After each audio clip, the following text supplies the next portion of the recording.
Test 1 2, test 1 2. Hi hi. Gotta stand by until I can verify that there is indeed some audio coming through here. Test 1 2, test 1 2. Hi hi.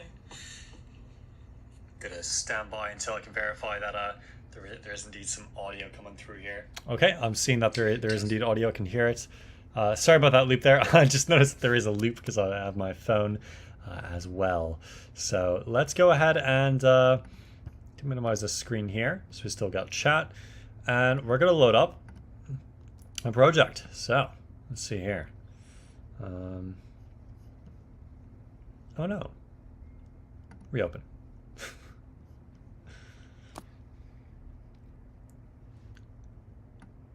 Yep, that's fine. Oh no, that's not what I wanted you to do. I wanted you to load this thing up. There we go. That's fun. Alright. And then I'll leave some space over here for OBS to give me my YouTube stuffs. Oh, can I not see the... okay. That's right, that's right. Alright, I'm not able to see any of the chat on my screen at the same time because I'll need OBS running it as well. So that's a little bit unfortunate.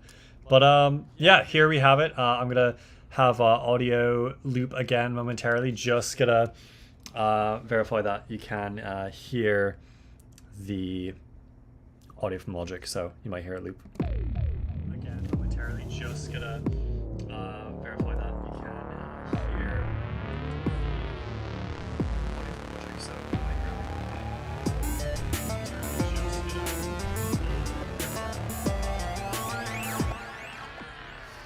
Okay, yeah. So we can hear it, which is good. I'm going to turn that down now on my phone. Sorry about that. Yeah, just use my phone so that way you can hear, or I can hear, verify things happening right. So here is the mixing session for Unbound Chaos. Yeah. So what's this? Master effects off, readjusted levels. Okay. So I haven't touched this session in quite some time.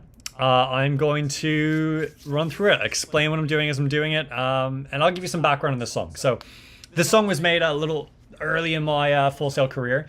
This was made probably around, oh goodness, I'd say, let's see.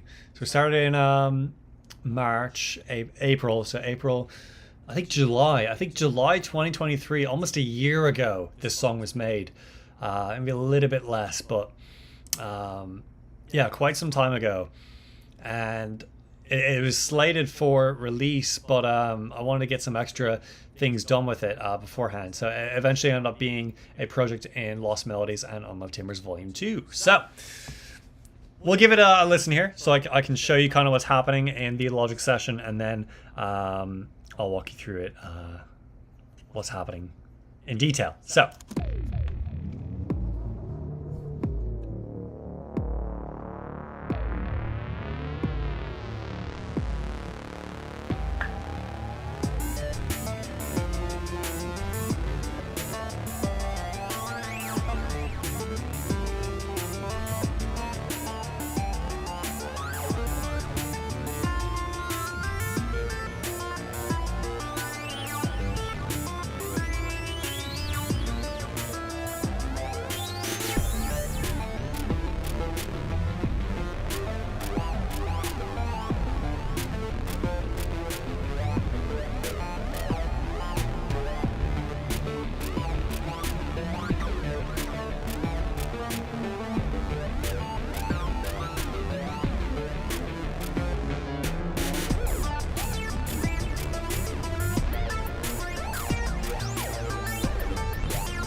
Yeah, very cool. So that is the sound of it. So this track used the Moog Matriarch as well as a few other modular synths tailored together or tied together to make some pretty funky sounds. So one of them here is Lee's Fancy Delay. That is Lee Coombs, who was the instructor during the labs for my sequencing technology class. So showed me some really cool stuff you can do with the delay on the Moog Matriarch. Lee also owns a Matriarch and one of his favorite instruments to use. So I'll show you just this sound alone so you can hear that.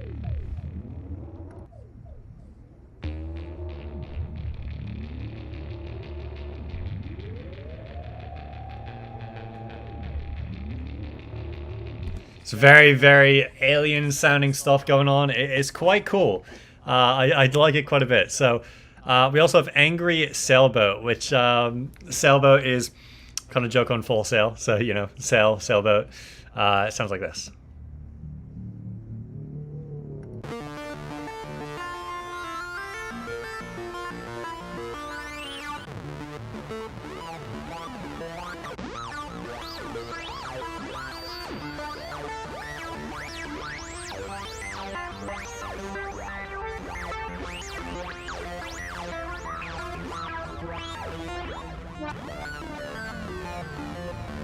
Yeah, super cool. I love that so much. And they got some extra basses that play along with this piece here.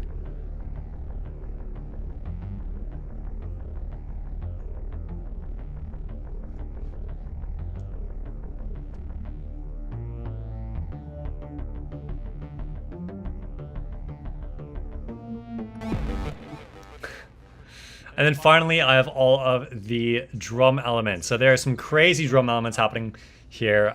So we'll listen to those, yeah. It's very, very cool there.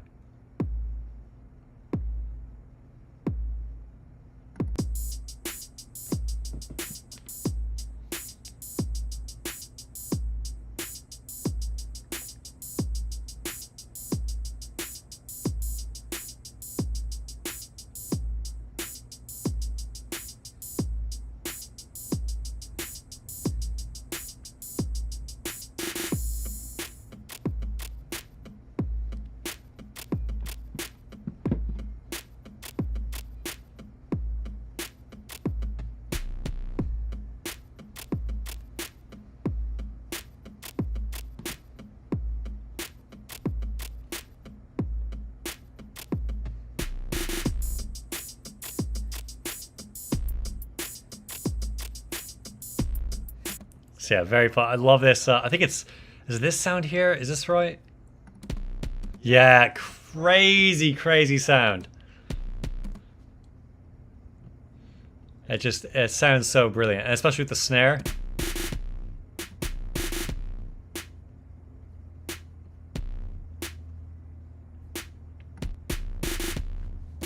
Sounds so good.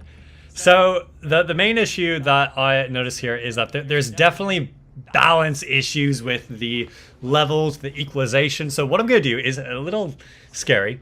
I'm going to create a brand new project alternative. So we're going to make a new alternative here of this. We're going to call it, let's call it YouTube Behind the Mix number 2. We'll just say that. YouTube Behind the Mix number 2. We'll still call it Unbound Chaos. There we go. So we will create that now.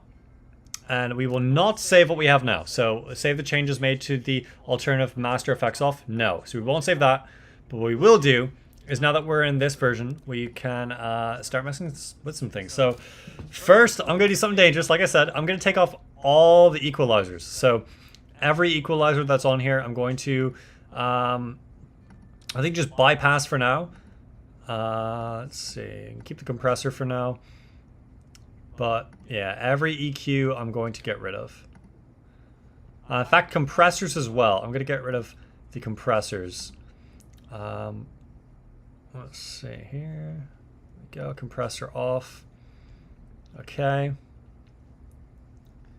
There's a little channel EQ here happening, doing some stuff. And here as well. Okay, I think that's it. I think that's everything. Yeah, Pro Q3 is doing some stuff. What are you doing? Okay. I might turn you off for now. All right, I think this is it with a no EQ. So we're just going to listen to purely how it is now. See, do we like how it sounds?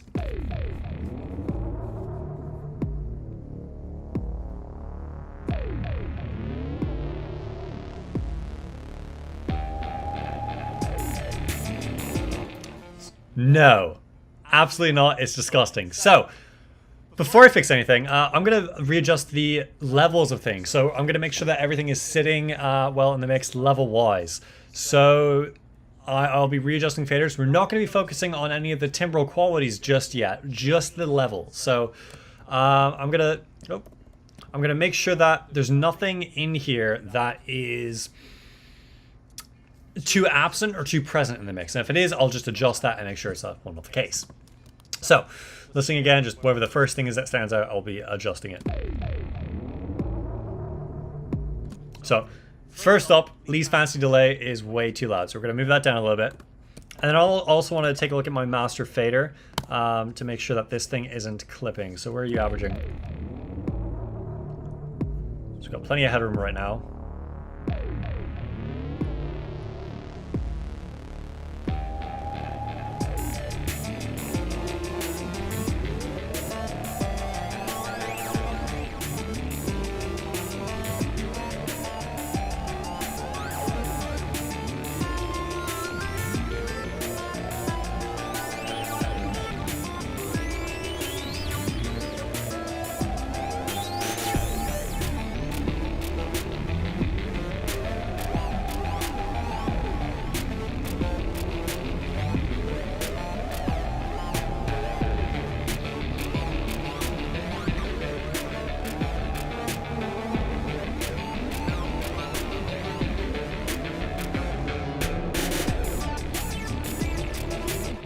Okay, I'm going to put a compressor on this track here, which it probably already has. It does have one already. Oh, how about that? Yeah, it looks like an EQ was attempted to be used previously to fix any issues with the level.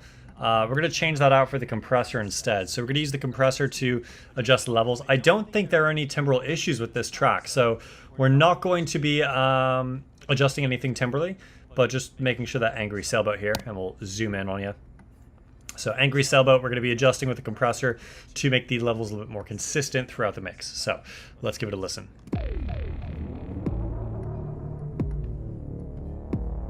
Also making it louder.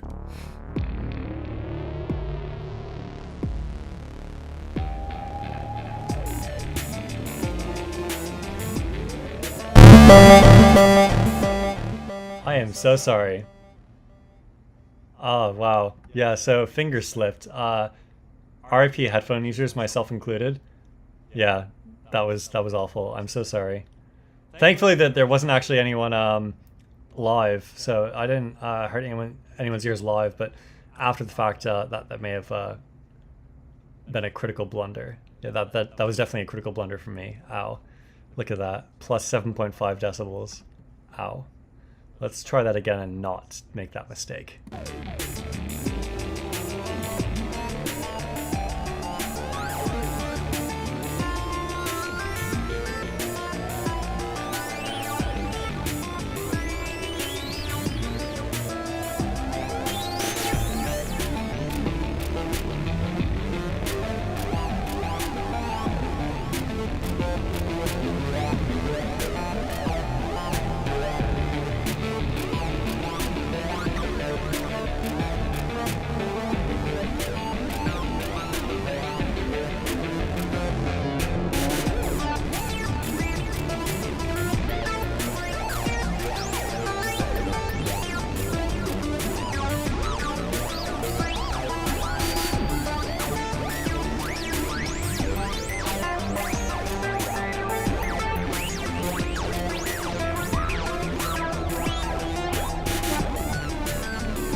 It's tricky. Okay, so one tricky thing is this is obviously a lead effect that's happening here. So this is a lead instrument, one of the key elements, but it does have a lot of bass in it, which is tricky. You can hear that there, which is, I don't know what to do with that. Let's listen to Angry Sailboat and Lee's Fancy Delay together and see if there is anything that can be made up.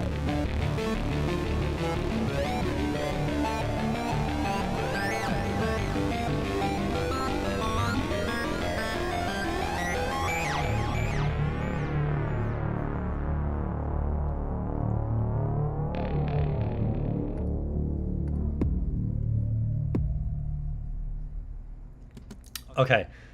Ooh, this is so strange. I think what I want to do is I want to have the Angry Sailboat have its bass cut out when it is acting as a lead instrument. So that's like sections like this.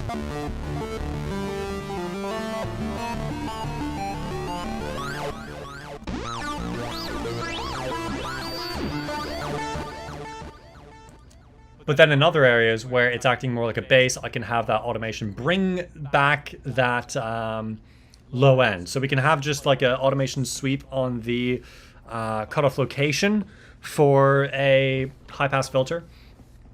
So then the high pass filter would ease up right around here.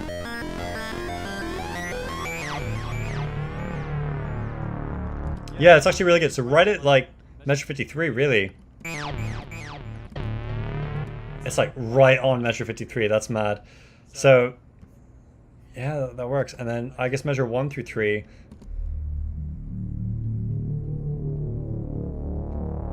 Maybe 5.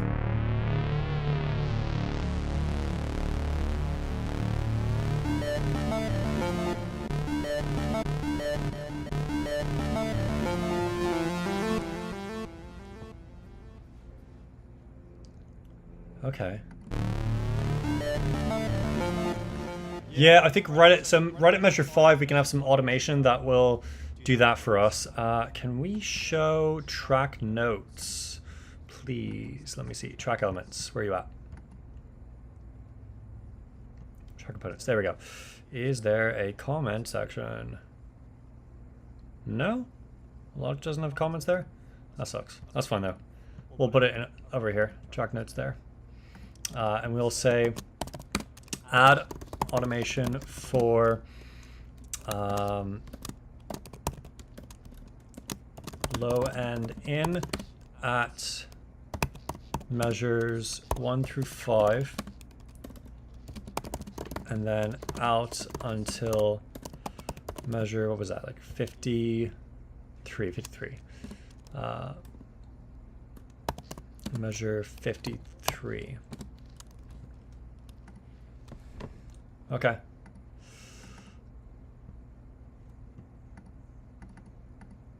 Automation. We'll just say instead of low end, automation for high pass filter. And measure, yep, and then out until, or out. So high pass filter out at measures 1 through 5, and then in until measure 53. So yeah, we'll remember to come back to that note. And we can save real quick. Boom, boom. Let's see. So just as a test, we can add on a channel EQ. And we don't need anything crazy. So we can EQ this now, and yeah, just a high pass filter. So we'll say, I don't know, we'll just see what sounds good. So I'm going to turn the, yeah.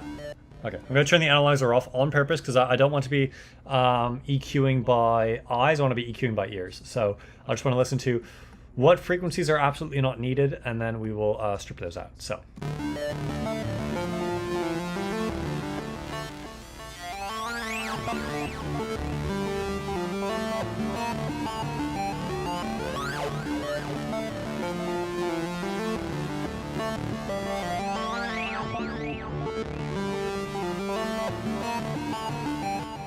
Okay, that's it. That was very easy. And then if we look at the analyzer, Oh, that's pretty cool. So that's actually, that's a really good, yeah, that's good placement.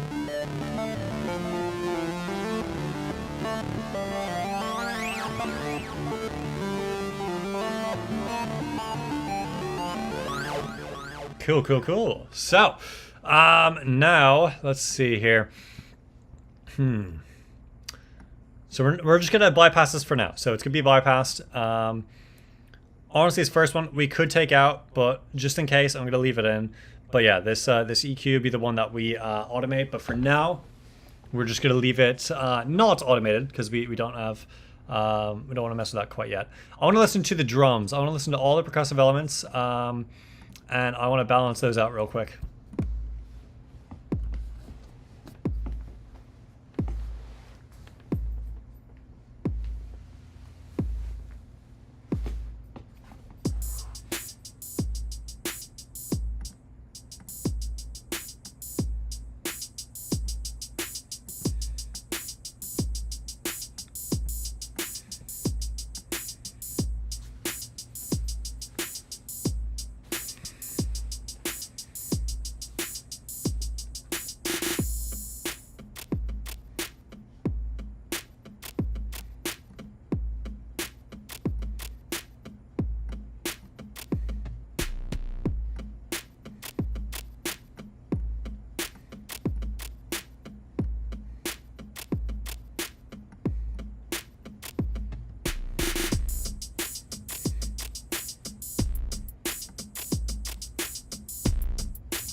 Okay, cool, cool.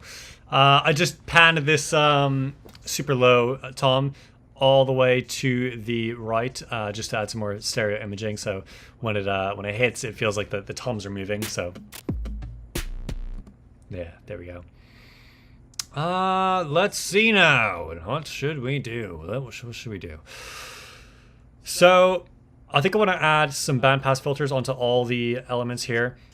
Just whatever frequency bands they shouldn't be taking up, just make sure, just for safety reasons, that they're not there. So we got some Pro Q here doing some shelf filtering on the retro box. Let me actually bypass that real quick and make sure that this is still sitting right. Oh, I see why I did that. Okay.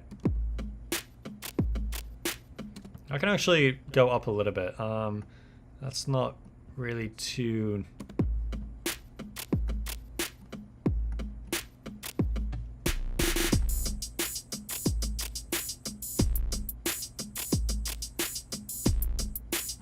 Oh wait, is that stereo? That's not in-out, that's stereo. Oh, that's annoying. Well, dang it. Oh, that's not even the over. Okay, I forget. Pro Q has this annoying thing. You can't do out. There's no output gain. There's no output gain anywhere on Pro Q, unless I'm mistaken. And there is, but like, yeah, that's frustrating. All right. Yeah. Hopefully, like. Oh wait, is that it? Output level. Oh my goodness, I am stupid. Okay, yay, yay. Cool, cool. In that case. Let's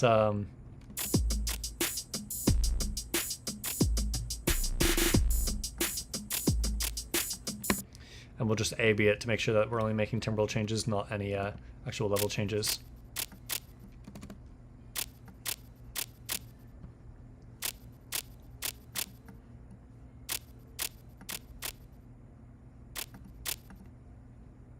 Yes, that could use some more gain.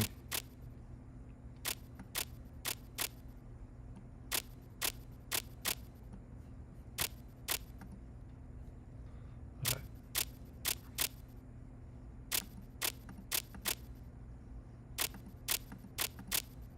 Yep, that's pretty good. So it's not really making a whole lot of timbrel changes for us. It's just making that slight adjustment, attenuating some of the harsher frequencies up in the around 10K range at plus plus. So there we go.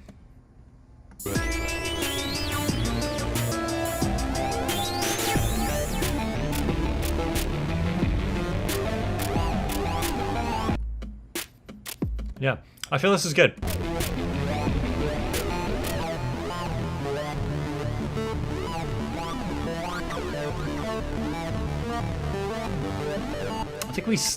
I think we still need a little bit more output gain on this.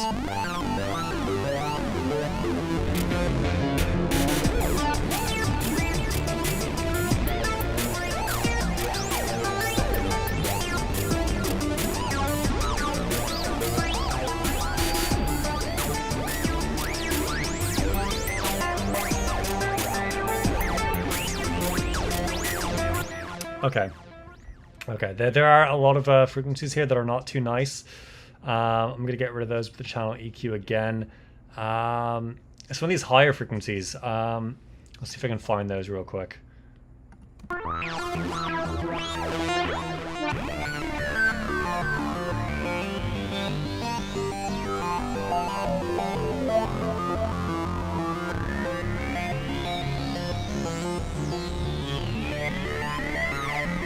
That's it. Right there, 2K hiss. That is awful. So we're gonna take that out, and then we can do a pretty wide Q there. We don't want to make it insane. Let's see.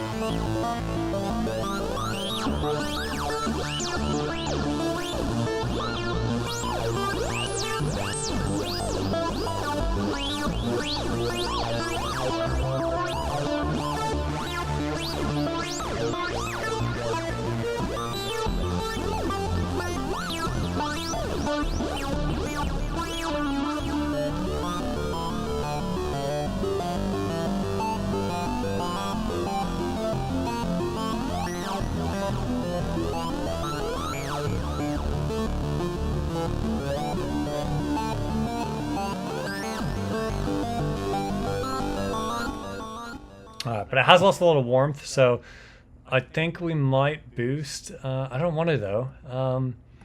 Let's see. How's it sound with the rest of the mix? Let's just listen to that. Let's listen from. Let's go 5. Yeah, 521.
I'm not sure what I'm hearing.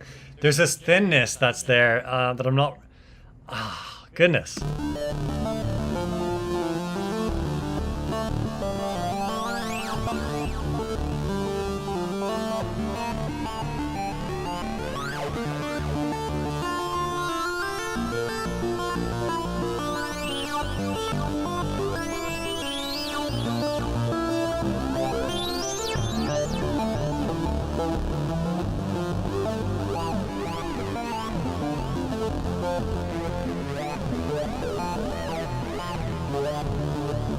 I think that's it. I think that's it. I saw a little, you know, a sin mixing with my eyes, but I heard it too. So verifying. Yeah, just like this upper mid-range area at around 700 or so. That, yeah, or was it 625? So 625. Just giving it a large round boost there definitely helped it a lot. So A versus B. Way nicer. Actually, it might be a little bit too loud. I'm going to pull that down a little bit.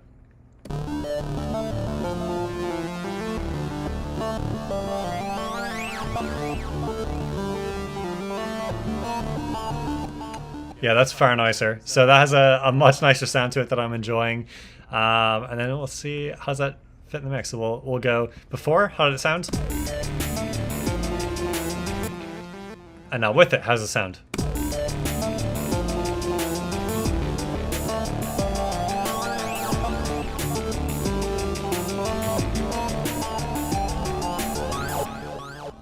Interesting. I'm gonna move the compressor all the way to the bottom real quick. I just want to make sure that we're not accidentally doing some signal chain mess up, because I'm hearing some of the I'm hearing some extreme attenuation when we get those higher frequencies. So it might want, I don't know. I don't want to use an expander, but we'll see what happens here.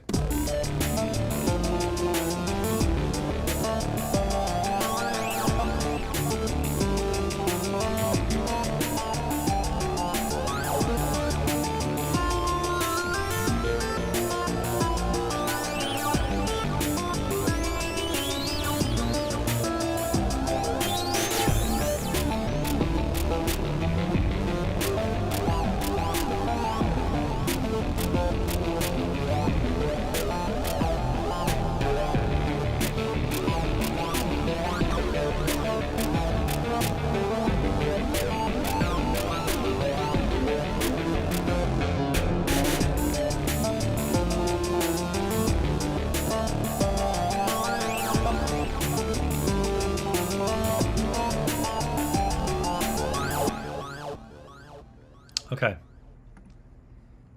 Okay, not bad. So before I do the automation on the Angry Sailboat track, I'm going to do some equalization on Lee's Fancy Delay here. I don't think it needs a compressor. I do see some dynamic changes here, but we'll see how that sounds. Just give it a thorough listen here.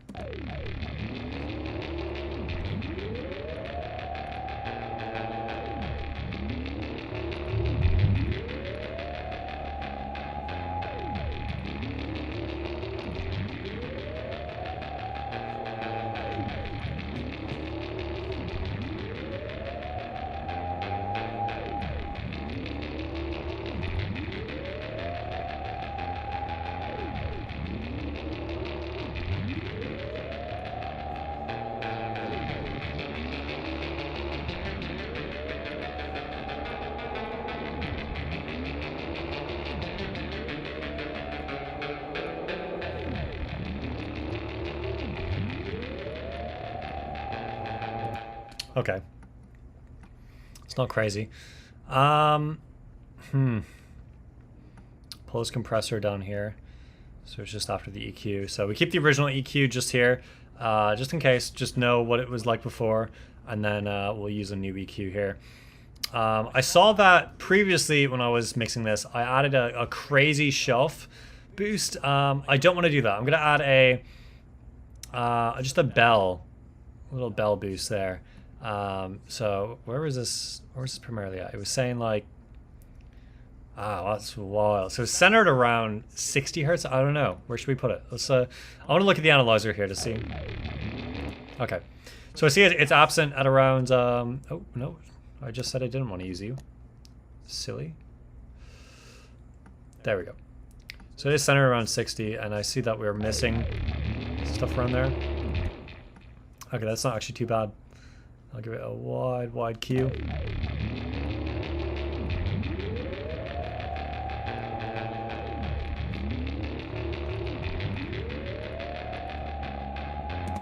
Pretty cool. And then, okay. Do I want to add a low pass filter? I absolutely do want to add a low pass filter. I just realized that this is Yeah, it's meant to be giving us low end, so.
Cool. And then game matching as well, just making sure that the same input level is the same as the output level. So the input level is the same as the output level. There. Cool, cool. And then I do want to compress the heck out of this, actually, realizing this is acting as my base element, so we're going to set that ratio to like 12 or something crazy. Yeah, what's the BPM of this song? Is it actually 90? Let's see.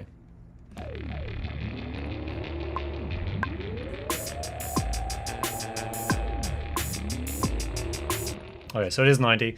So then that would be...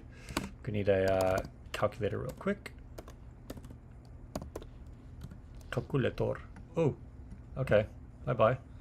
Could we put you... No, I can't put you in there. Okay. We'll just full screen you. Oh, we can't full screen you. Okay, we're stuck with you. That's fine. In that case, what we will do is we can... Alright, so it's going to be 60,000 divided by 90. Give us okay, cool, devil number, nice. So our release time is going to be 66.666 milliseconds. Oh, dang it. There we go. There we go.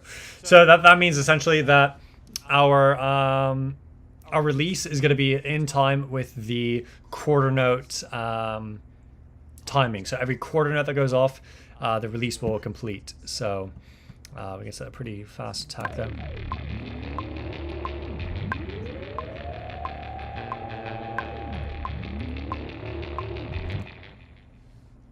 I'm going to turn this off now. Why is this not showing me my actual... Is this not on Lee's fancy delay? What? Lee's fancy delay? Oh, it's bypassed. That would be why. It's bypassed. Don't forget to unbypass your compressors, friends.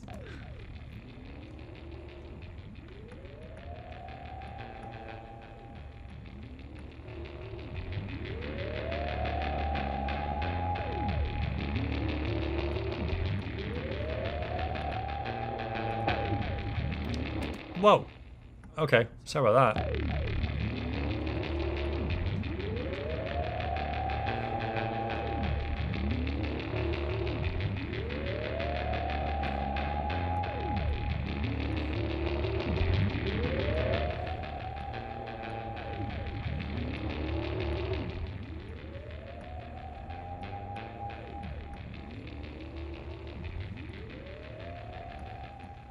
Should give it a little bit less input gain.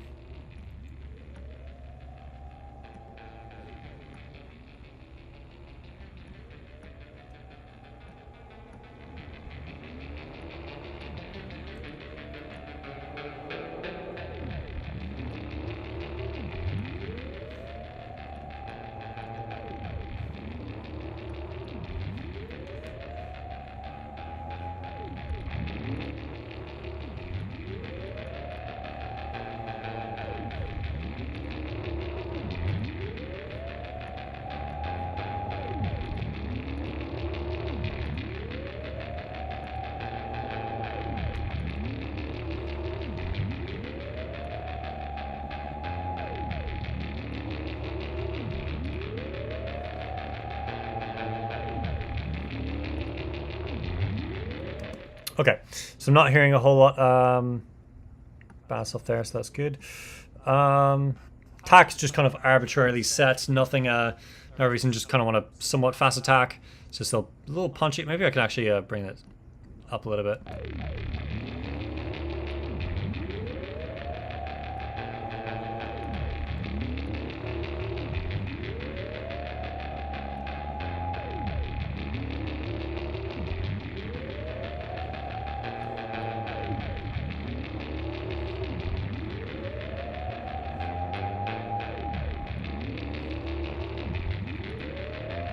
Cool.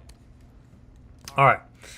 Let's listen to where the mix is at right now. Go ahead and take a look at the master fader. I don't want this going anything above -3. Let's see.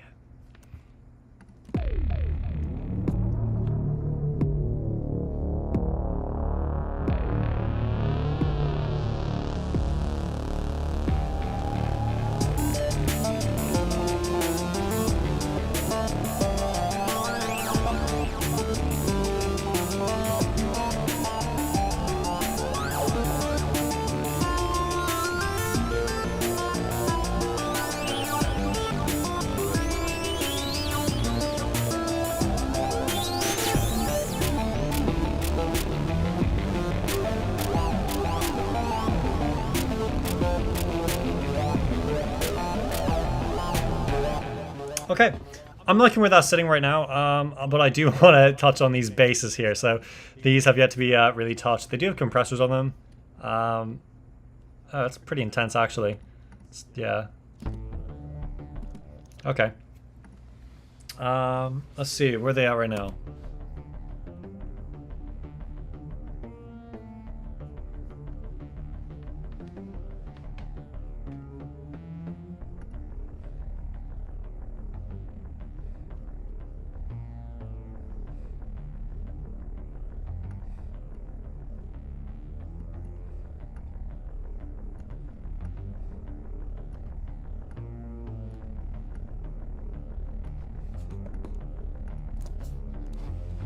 Yeah, I saw there was a creative decision to pan them left and right, but that really doesn't work for basses.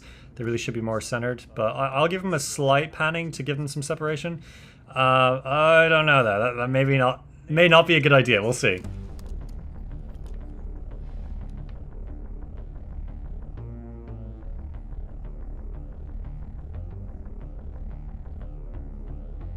Okay, it's not too bad. Yeah. Cool. So we keep that for now. Are these even level? Let's see. We're going to put a fun little thing called Hawkeye on here. Hawkeye will let us really dive deep into our sound. So let's go into plugin alliance, Hawkeye. Cool. Hawkeye's an awesome plugin. Love using this thing so much.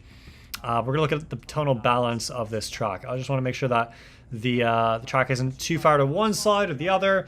Also phase issues, so we have our phase correlation here. Ideally we want it somewhere around this +1 region. This is okay, but we don't want to go in past here because that means we're getting some phase cancellation. Essentially the uppy bits and the downy bits of the waves are fighting each other, and we're getting some cancellation where there's just no sound. So that's not ideal. Let's give it a listen.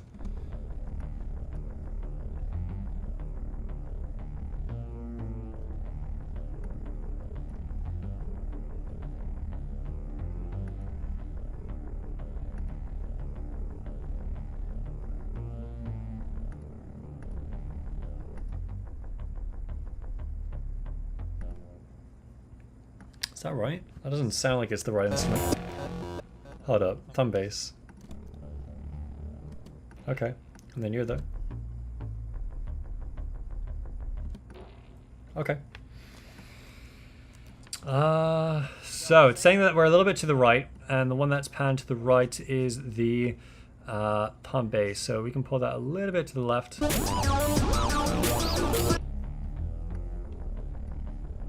Alright. Pretty well balanced.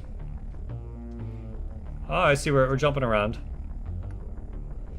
You know, in that case, since there's some pretty decent stereo movement, then I'm going to set these equally to +and -3. So it's just a little bit. There's not a whole lot of movement really happening.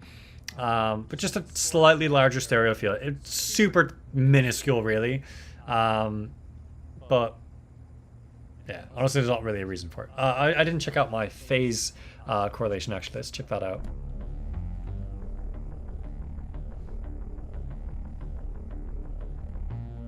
All right, super healthy. No issues there.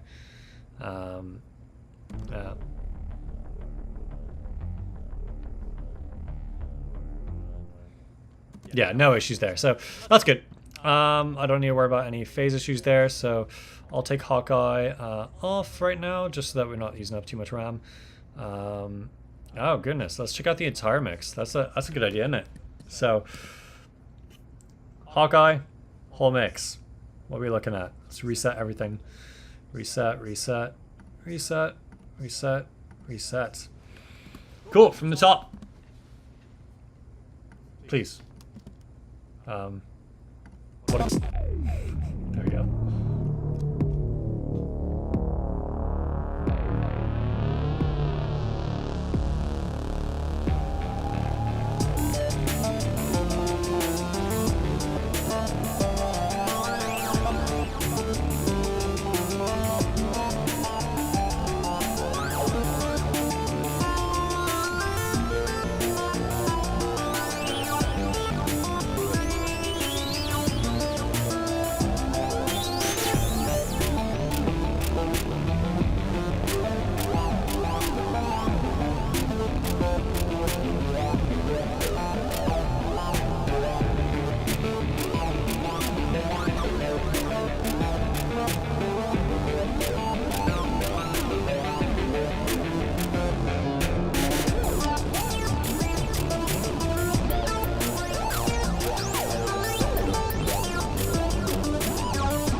Okay, so I'm seeing tonally, we have a lot of mid-range frequencies relative to our low-end frequencies, which is something that we'll definitely need to address. I think around 500 hertz or so to here, we want to really bring that down. So find what's giving us those frequencies, which is probably just the 2 cents, to be honest, and just reduce that. Additionally, when we made that 2K cut, that really hurt the overall mix.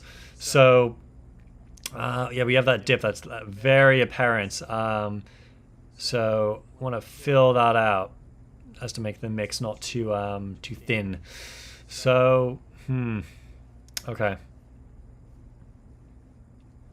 yeah. All right, I see. And then the overall correlation seemed fine. I didn't see any correlation issues while this was playing. Left and right loudness here is nearly identical, so that they're very close to each other, which is good. That means that between the left and right ear, there's not one that's louder than another, so there's not like the mix pulling you to one direction, which is also apparent by the balance here. So the balance, it never really strayed too far to one direction or another, which is nice. Yeah, this is a little bit concerning, the peak to loudness ratio.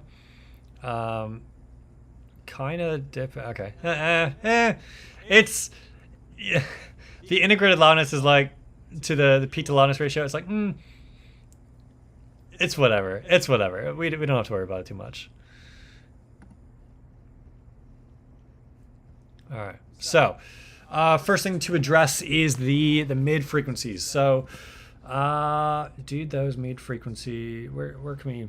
Where that's coming from primarily. Let's listen again. Whoa, whoa, whoa.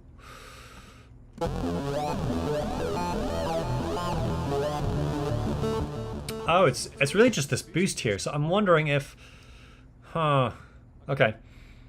Let's add this. So we're gonna add in our low pass filter, or sorry, high pass filter onto the angry sailboat. And I think, yeah, we can do some automation now. Okay, tricky time. Let's go do some tricky stuff. Boom, automation window opened. And we're gonna go to channel EQ 2. Why is there no 2? Oh, because it okay. Oh, okay, no, I see. Because I don't have anything here. Just to make this easier. Boom, boom, boom. There we go. So go to, boom, you. Number 2, channel EQ. No, it's number 3, actually. It is number 3 now. So number 3, channel EQ. And we're going to go to the low cut frequency. Where you at? L. Low cut. Low cut on or off. I don't know. We could do on or off. Let's try it. So let's try making a little selection. Okay, so it'll be on for here. Yeah. Oh, whoopsie. There. So it's gonna be off here. And then once 5 hits, it'll go back on.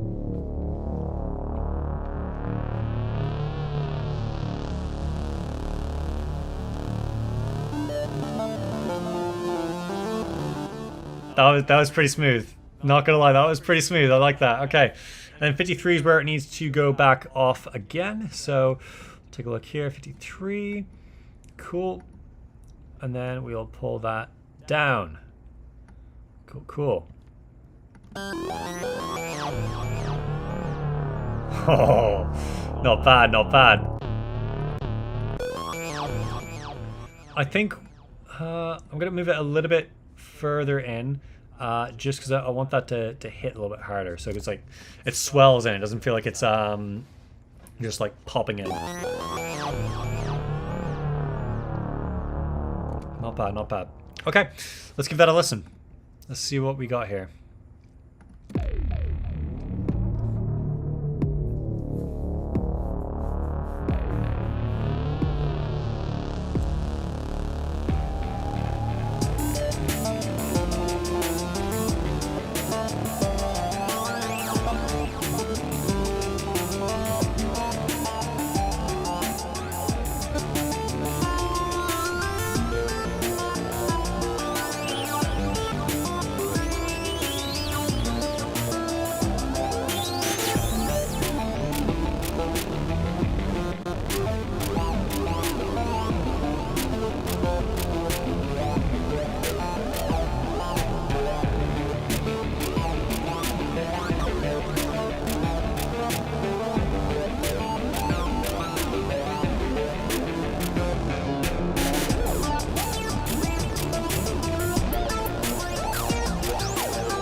Okay, so I am seeing that or hearing that the low end is suffering. I'm also noticing I started this 56 minutes ago, which means I've not given my ears a break to recalibrate.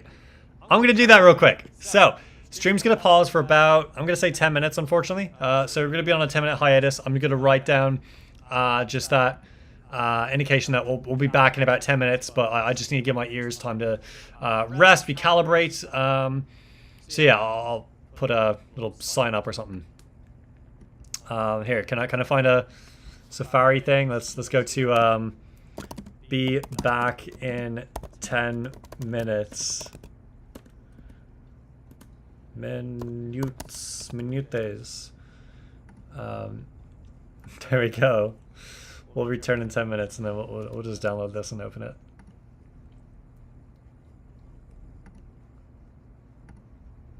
That's not it. That's not it at all. There we go. There we go. So that's gonna be on the screen now. So we'll return in 10 minutes. I will start that timer right about now. So headphones are off, and I'm just gonna listen to sort of ambient sounds around me. If there are any control voltages in the chat, definitely send some messages. If not, I mean, I can keep talking, of course. I don't need to leave. But while we wait on this little 10-minute break, hey Siri, set a 8.5-minute timer. Or don't. That's fine too, Siri. So rude. Oh, there we go. My watch did it. Good. So we got that going. So yeah, it's important to take breaks because your ears will get used to a certain sound over time, and it leads to really poor mixing decisions. So you don't want to. Sorry, I just realized I don't have the mic properly mic'd up on me. So there we go. Let's see. How am I sounding? Do I sound good? It's important to take breaks because your ears will get used to a certain sound over time. Oh, not bad. And it leads to bad. Okay, actually, it was fine the way it was, just kind of ambiently here. So we'll keep it ambiently there. Yeah. So like I said, bad to have your ears not calibrated right to be mixing properly. So that's why we have this 10-minute break. And I suppose I should have set a timer. That would be good, wouldn't it? Here, let's see. What are we at with the time? And I'll set a little online timer so we can see what's happening. So we're at 7 minutes 23 seconds. So I'll just go online timer. That's tier timer. Cool. And then we'll set you for 07. I'm gonna say 0700. Yeah, and we'll just 5, 4, 3, 2, 1, go. And then yeah, we'll be back in that amount of time once that elapses. But yeah, so feel free if you want to grab a drink or something. Of course, now is the time to grab that, get some quick food, get a snack before we jump back into it. I see we do have one viewer still here vibing, so hi you viewer, appreciate you. I wish I could see who's on. I did set the chat for control voltages only, just as a perk to them for being able to chat live, and then of course I'll respond to any comments after the live is concluded from everyone else. But I guess it would be nice to do some of these as open forums for everyone, some of them as control voltages only. I guess I just need to make new content that's just for control voltages. I would like people to be able to ask questions without having to pay $5 to do that. All right, we're still rocking a decent amount of time there. Yeah. My thought process next is I want to focus on returning some of those low-end frequencies to the mix that were absent after we took them out of the main leads. The main lead did provide, unfortunately, like a lot of low-end frequencies to the mix, and it's a bit tricky because I don't think it should be there. Oh yeah, I just got a message from someone online. Who's the person in the background? That's funny. Cheating the system a little bit. Hi you. So yeah, standing by still. Yeah, want to get those low end frequencies still up in the mix because, of course, it's a bass heavy song. It's a very bass heavy song, especially the genre. It's kind of like a trap sort of song, so it's important to have those low end frequencies represented. And additionally, that little 2 kilohertz cut, find where I can return that, and then even out the mix generally. I think what I might do is I might reduce that boost that I gave the main lead, and then add a shelf filter. Yeah, I'm not sure. Might that could be good.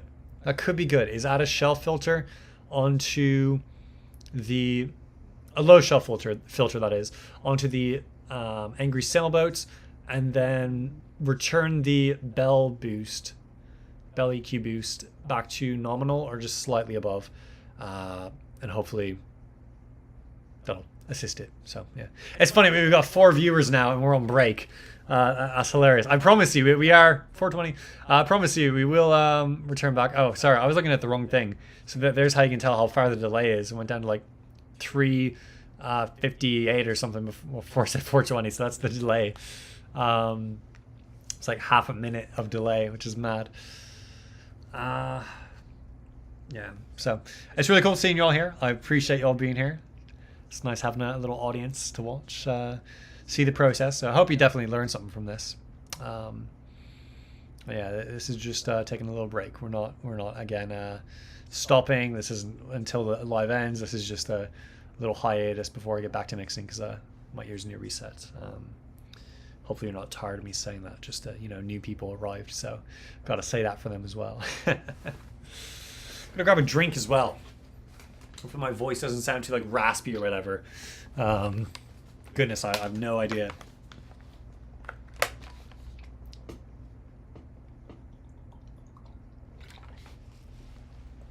There we go. Good Foley sounds. I don't know if there's like ASMR me drinking water.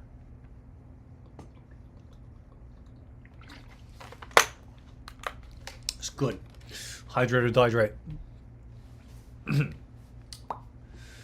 A lot of people don't do this, by the way. So one of the things, if you're paying to get your songs mixed or mastered, both really, ask your engineer how often they take breaks. They might take it as something of you asking, oh, are you going to actually spend time and effort in this? Are you going to take breaks all the time? Really what you're asking is this engineer going to ruin the mix or the master by over-exerting their ears to the point where they're no longer able to hear things properly, and they give you a bad product and they're not able to do it? You should want an engineer that's going to be taking breaks like this, so that way they are giving you a proper good product. And in my case, I'm the client and the engineer, so it's for myself, for my own good. I want to make sure that these are set in place. But yeah, only about a minute and a half, a little bit more left, and then we'll get back to it. So yeah, looking forward to that. I'm really contemplating opening chat up for everyone, because I don't know. I did say here, I won't this time, because I did say in the video log I shot just now, I shot a video log not too long ago that's been uploaded for control voltages, and it will release to everyone at 12 p.m. tomorrow, saying that it would be for control voltages only to chat. So I don't want to go back on saying that. So unfortunately, this chat won't open up for everyone, control voltages only. But I think next ones, I don't know, I'd like to, because I'd like to see what people are thinking and asking. But of course, don't want to be a liar. All right, less than a minute left. So yeah, again, going into fix the low end frequencies, and we're gonna fix the issue with the 2 kilohertz cuts that got rid of a lot of power in the mix. We'll return that somewhere else, probably in the bass, to be honest. So the Lee's fancy delay bass, we'll probably add 2 kilohertz in there, just to return that. All right, 30 seconds. Here we go. Fun stuff.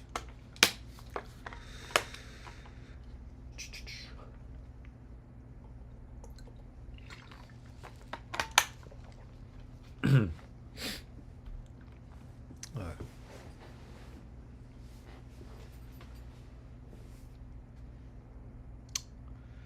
And 5, 4, 3, 2, 1, boom. Timer ended. So let's get back to it.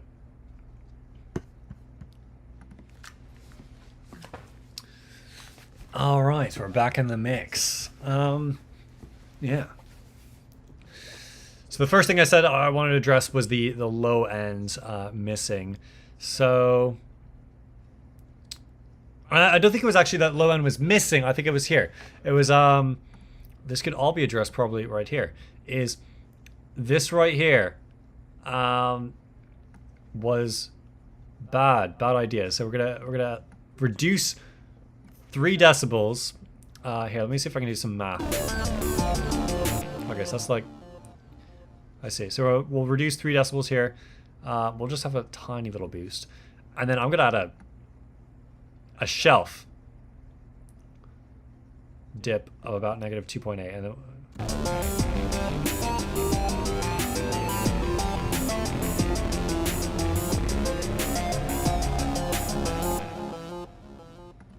okay. And then in Lee's fancy delay, we'll go to the EQ here, and then we'll give it a 2 kilohertz boost.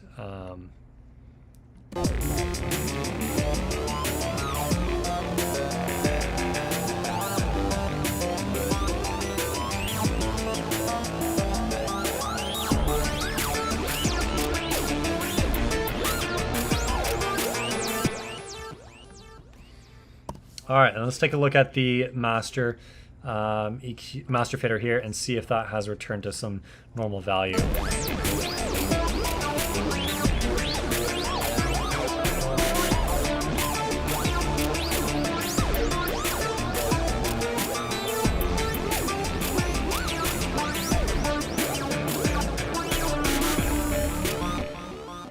Okay, so we still have a little bit of a dip there, but it's not insane. It's really not too insane. So I'm okay with that. I'm really okay with that tiny little dip that we've been able to return from changing that and that little band on the bass. So not bad. Yeah, the biggest issue we're going to run into here is there are not many instruments in this track, this mix. So because there aren't many instruments in this song, we don't have a whole lot of areas for messing around with different frequencies. I think that's going to be it. So let's see. Give it another listen.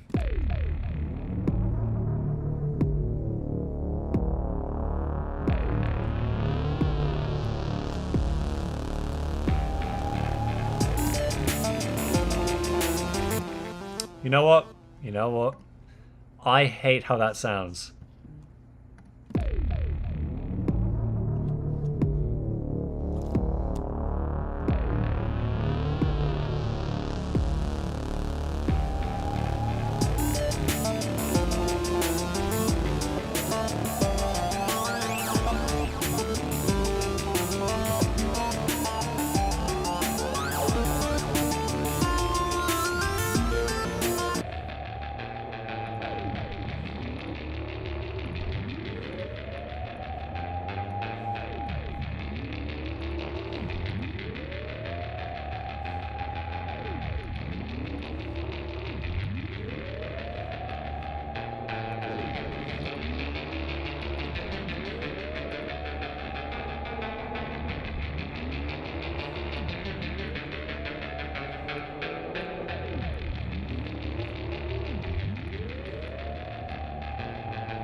Okay, just got that done. Where else can we return that 2K? I don't know. Is there a drum element that goes on and on and on that we could add 2K into? Let's see. Yeah, we'll just add a Hawkeye on here, I guess.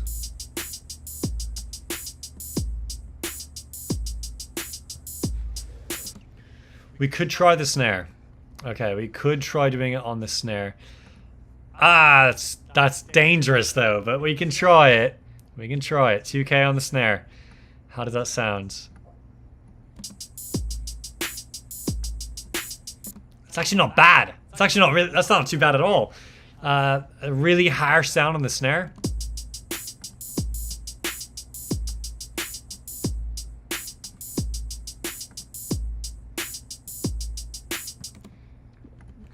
Okay, okay, let's see. What did that do for us on the master fader?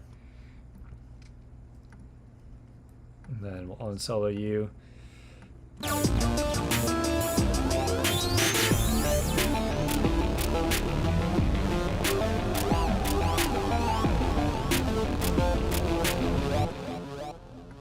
That is a bit intense, we'll say.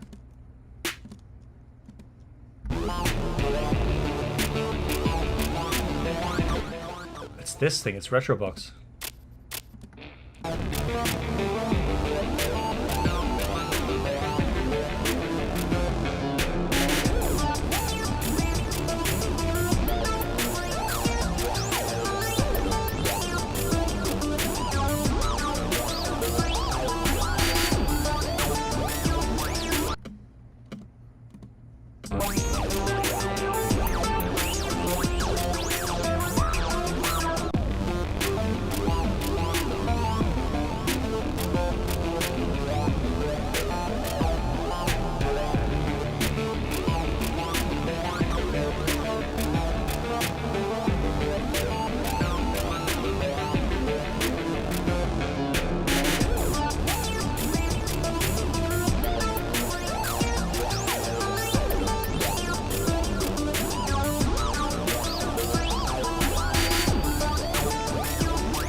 Not bad.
Okay. There's this like really ugly sound in Astrofunk that I want to get rid of. This. I want to get it's like a crunchy, scratchy sort of sound. So it's one of the low. It's like a airy like bass, like I don't know, just like someone choking or something. Can you hear? I don't know. I mean, obviously no one can reply here because I haven't set chat for that. But like, hopefully you can hear what I'm talking about. I don't just sound mad. Hopefully in the mix it's kind of.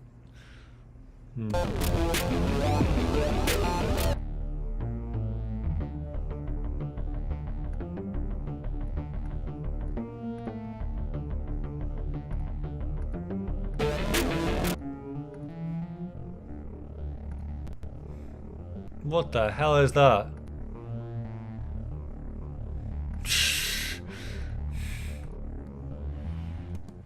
So, what you saw just there with Pro Q3, those little notch divots, that's a big no-no.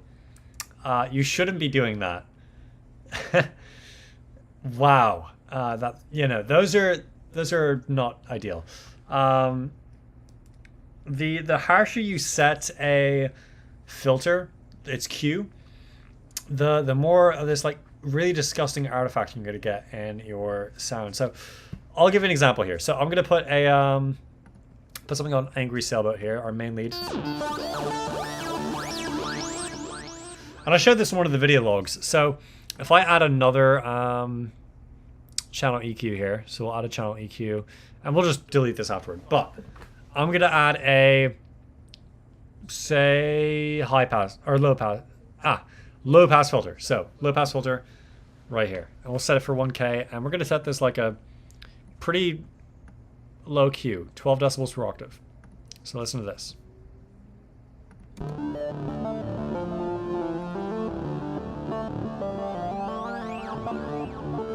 So you can hear it's missing stuff, but watch what happens as I turn the Q up. So it's just going to be attenuating frequencies sooner rather than later. And you'll hear, the higher the Q, the more disgusting this sounds.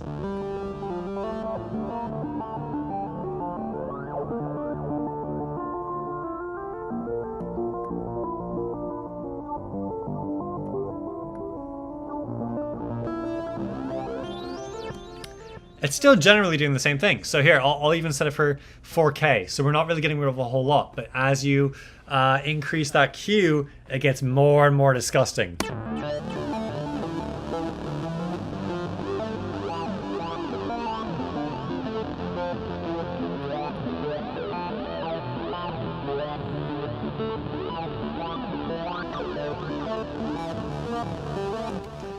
So yeah, hopefully you can hear that. And that's exactly why you don't want to do any of these like really fine EQing techniques that people try to like surgically remove something out of the mix. Like only do it at that 2K region that I was showing you, where you're getting this like hissing, disgusting sound.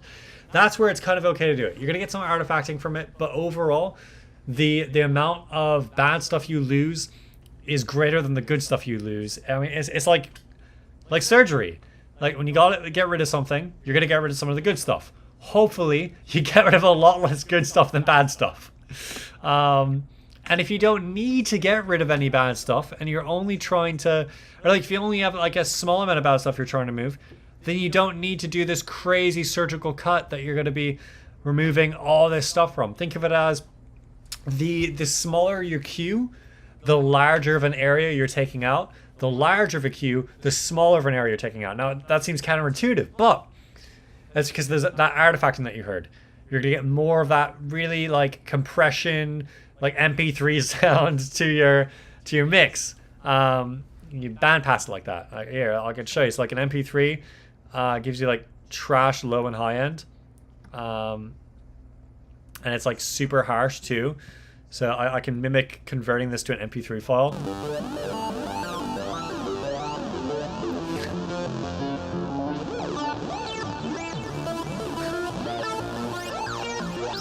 So yeah, there's that. Or I could do a convert the entire track to MP3 button. So if I put this on the master fader, here, so we'll listen to the entire mix, and then I'm going to turn it to an MP3 by clicking this button right here.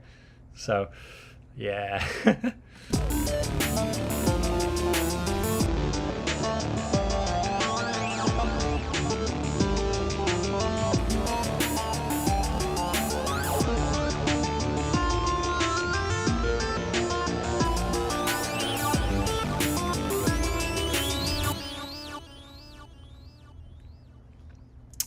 doesn't sound good, does it? No, it doesn't. Anyway, I'm just playing around getting sidetracked. So let's take a look at our mix again and see what we're missing, what we're having a surplus of, what we need to fix. So from the beginning, from the top, let's go.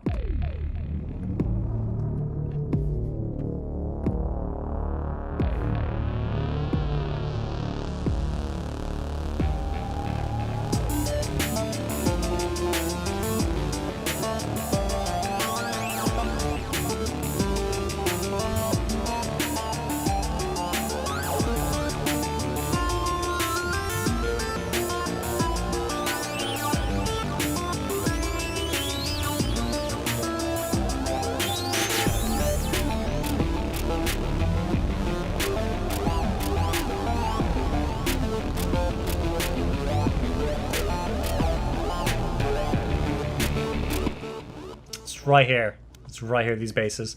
There's something, some frequency masking happening with these basses that I need to get rid of. So, easy thing actually we can do is, all right, check this out. I'm going to use something fun here with ProQ. So if I go into my, where is, Fab Filter, thank you, ProQ. Boom. So if I open up ProQ, it has a crazy feature that few other EQ plugins have. You can sidechain to another track. So check this out. If I go here to Angry Sailboat, which is track 18, let's see. Audio, what does it say? Audio 1 and 2. Okay, what's hidden here? Angry Sailboat.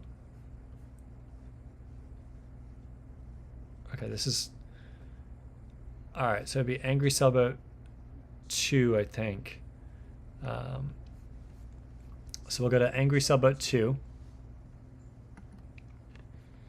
And now it's going to take out frequencies that are masking the Angry Sailboats. Check this out. I'll play the Angry Sailboat in the basses.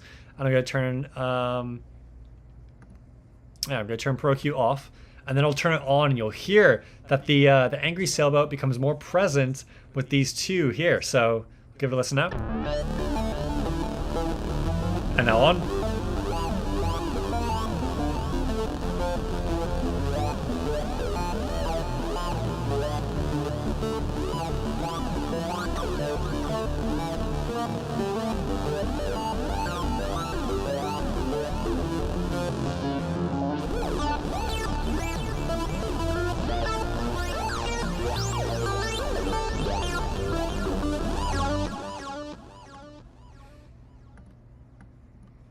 Pretty cool. Yeah, it's one of my favorite features of ProQ is that. So, and then I can just add another one on as well. So I can add another ProQ on there, and then we'll do that for Lee's Fancy Delay. And just same thing. So.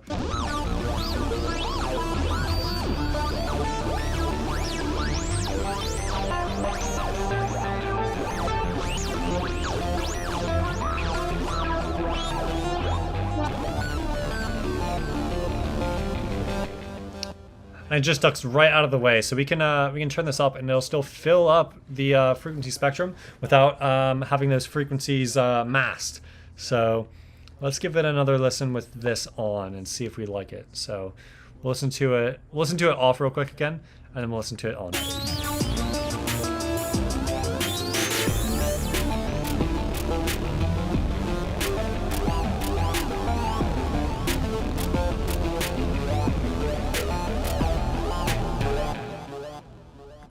Okay, and then I'm going to turn them both on, and then we'll see how we like that.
right, very cool. Now, this is again another sin of mixing that you shouldn't really be doing. But because I don't want to mess with the gain structure and it's already been kind of set up for me, it'd be crazy to do this from scratch again. I'm just gonna add a gain plugin to give myself extra level here. So I don't really want to be messing with this fader here. So whatever this is at, just set it to the center.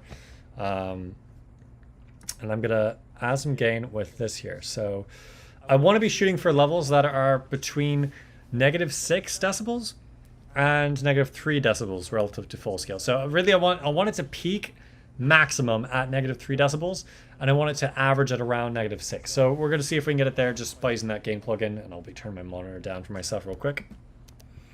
So.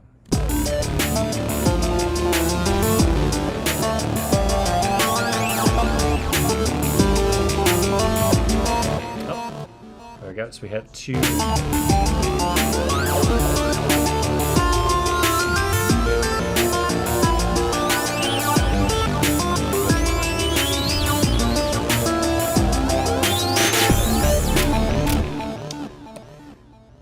With that sort of like 2.8 again, so we'll move that down.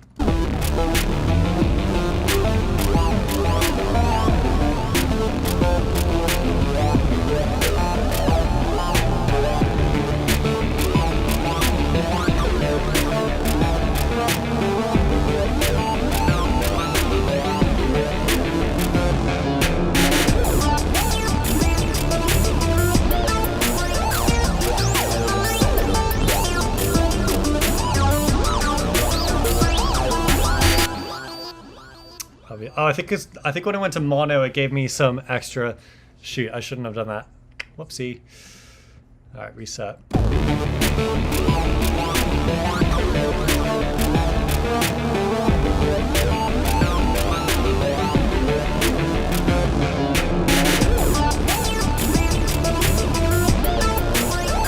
Oh yeah.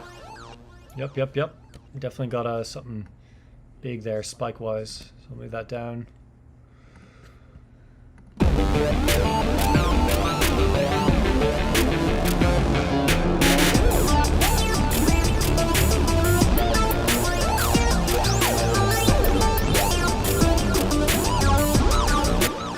2.7 is okay, I'll allow it, but I don't really want it going anything above 2.7. It's really -3 is where I want to shoot for.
'Cool, cool. All right. So that level seems pretty good. There was one thing I noticed. I was trying to play around with the level for the Angry Sailboat, but I think there's some masking frequencies going on in Lee's Fancy Delay. So super easy fix. All I need to do is go to Pro Q3, stereo, and then set up the sidechain from Angry Sailboat 2. And, well, that should make it more present in the mix.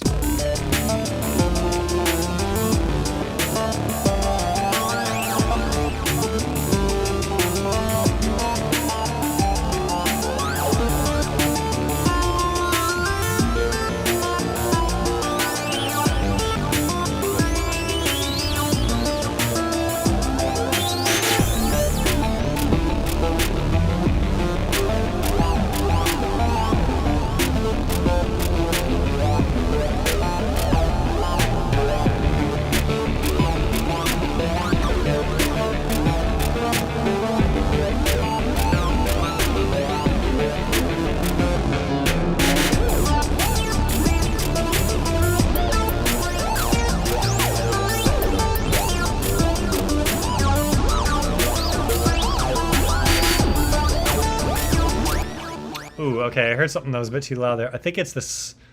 I think it's the snares a bit too loud. Let me see. Yeah. Oh, it's panned. Why are you panned? Let's not pan you too much here. -6 if you want to be panned, but like, really shouldn't be. There, hats.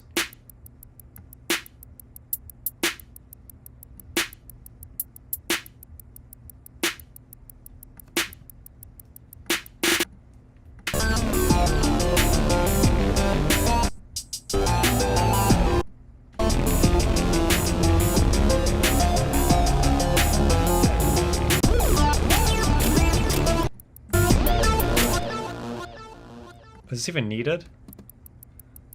This is not doing anything, is it? It's bloody useless.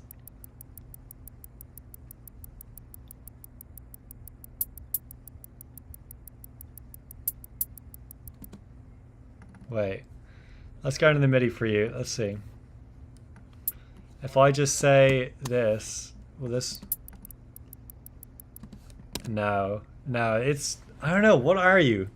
I guess I don't want to get rid of it because it was in the original mix, so I don't know, it's kind of a nuisance, but whatever.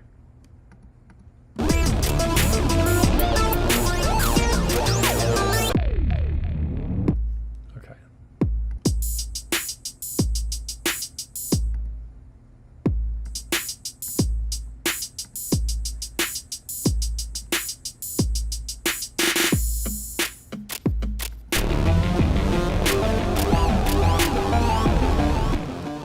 Alright, I'm going to save it real quick, and I'm going to listen to the original. I want to listen to what we had before this. So we're going to open up the alternative Master Effects off readjust levels.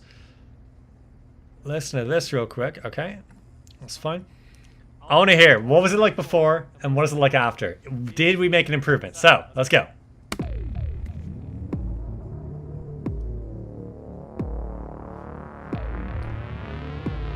Turn the level up so I can hear it as well.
All right, so I did notice some things. Let's see if you notice them too. So what I noticed is things don't play together nice. There's so many masking frequencies in that one. Frequencies that are lying on top of each other, non-consensually, just doing nasty stuff, not great. So let's load up what we've been doing. does this make an improvement?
Cool. Two things I noticed. Thing one, there are some piercing frequencies that I'll need to address. But thing two, the Lee's Fancy Delay I think is a little bit absent in the mix compared to the first one. So I want to turn that up a little bit. Save again. And we're just going to turn up, let's see, we're at there. So we'll turn up like a decibel. Let's see if that fixes it.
I think that's pretty good.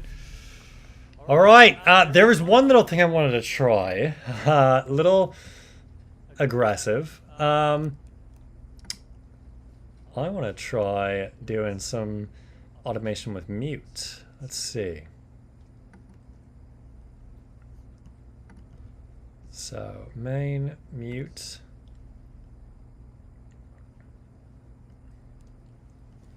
Yeah, okay.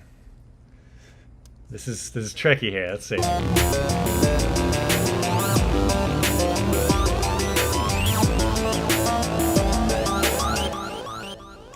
Right here. It's right in between. Okay. I want to add some automation for mute where mute will be.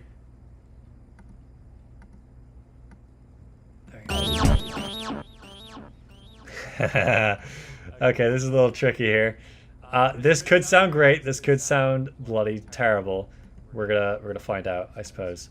Well, that mute needs to definitely come back at 37 mark. Let's make sure these both hit there. All right. All right, let's give this a listen. Just a tiny little mute where the doo-doo hits and then it goes into everything. So let's give it a listen.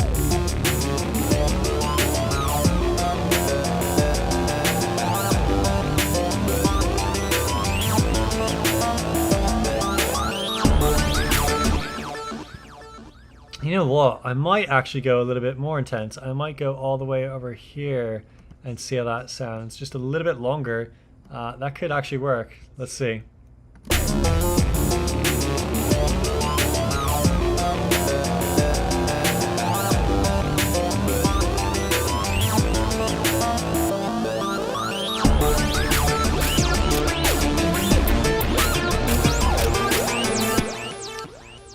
You know what? Here's what sucks about this is I don't think there's a way I can, yeah. That reverb is built in. I would have wanted that to be a drier sound.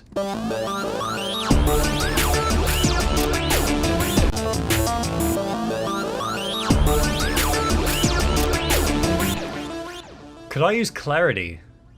Ooh, could I use clarity? Okay, let's give this a shot. This is total shot in the dark. No idea what will happen. But we're going to use clarity here to see if we can clean it up for just that one little bit. Now, clarity is not deverb. It's a little different. Better turn clarity way the heck up. Yeah.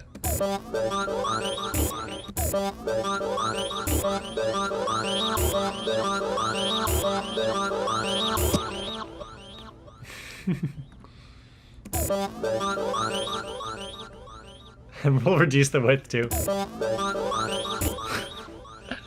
It's funky sounding. Let's go no width. Goes full mono for a minute and then just boom. Let's see.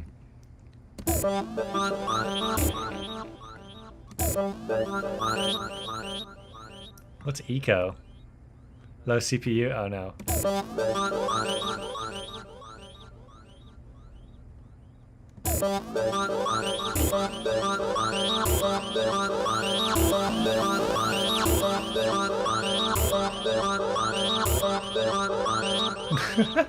Honestly, let's go full intense. Why not? You know what? Why not? Yeah, here we go. And then we'll go clarity. Can we do... Oh, I want to do a mute on it though. No, but we can, I think, because I can probably... Here, I'll move you to touch mode, and then I just need to have you play here.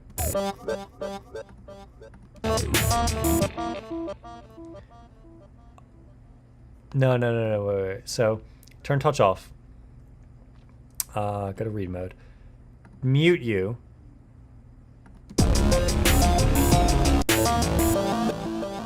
Yeah. Okay. Mute you. Now go to touch mode.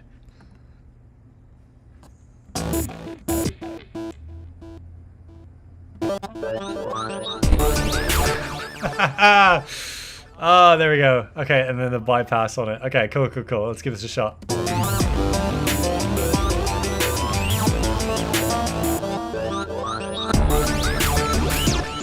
Oh, that didn't hit very hard. Hold up. There's a timing issue there.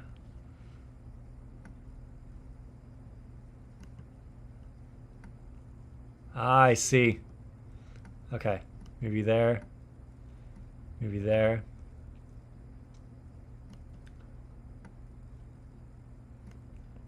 Okay, okay. Give that a shot.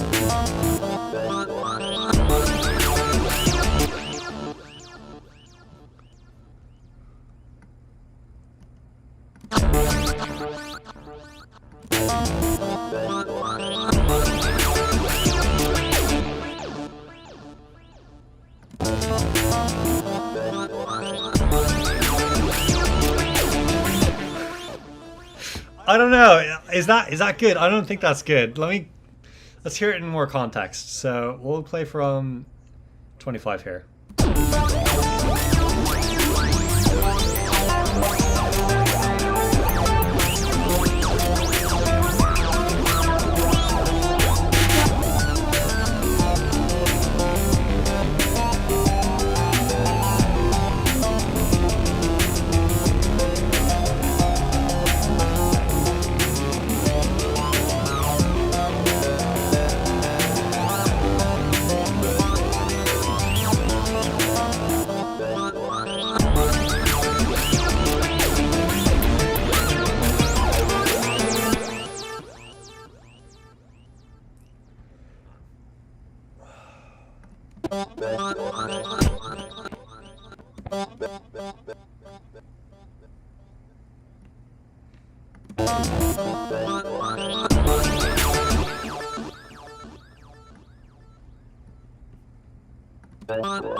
So tricky.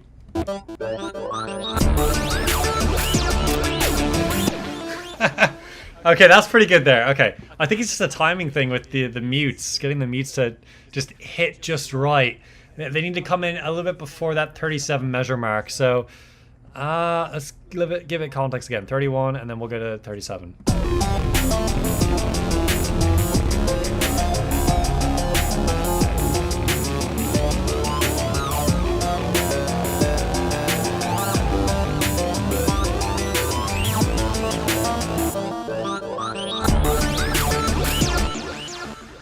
It's like, it feels like there's a double hit. It feels like it goes ba-doom, ba-doom, ba-doom.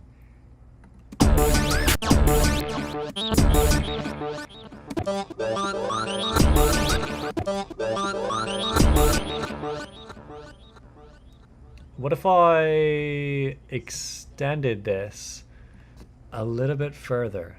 So what if I told it, hey, stay bypassed for a little bit longer and then clear up? Hell no. That is disgusting. I hate that. What if I do this? I don't like anything about that. I don't like that at all. Okay, I think it needs to sync up with the kick here. So I can have, what if these all just happen at the same time? But a little bit before.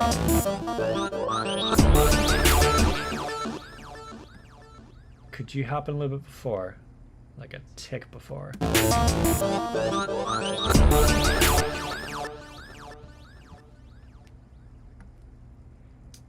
about after? I'm just throwing stuff at the wall here. Ooh, okay, I think the timing on that worked. I don't know what it is, the timing. I don't know what it is, but something about that worked. Okay, 31 again.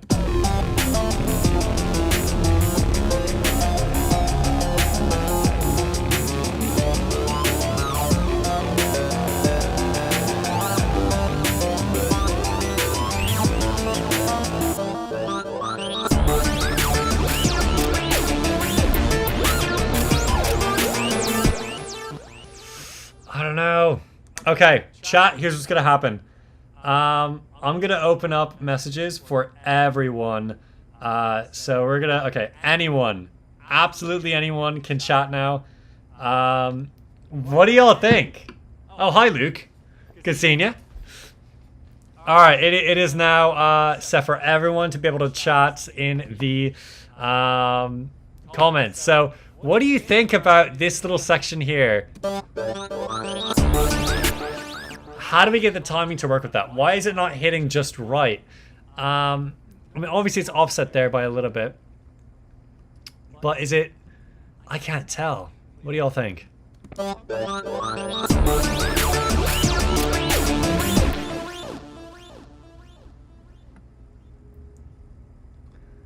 I could set it back to that 37 measure mark, but I really don't think that's it. Set it all to that. Luke says it's awesome. glad. Do you think it needs anything? Like, I'm really stuck here on... Okay, I'm gonna get it all like perfectly lined up. Is this it?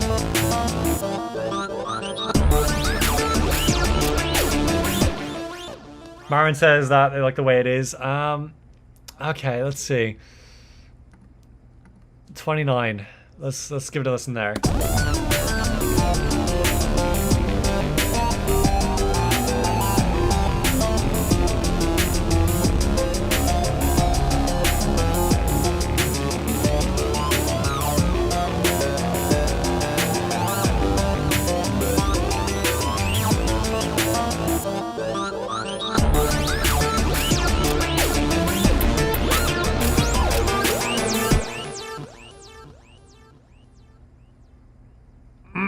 I'm so conflicted. I'm so conflicted.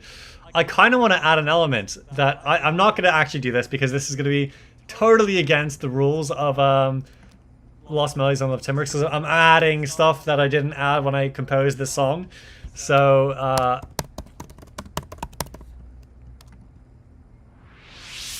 this is literally all it needs is a little cute little riser like that, and then I put this little riser in right as this is happening.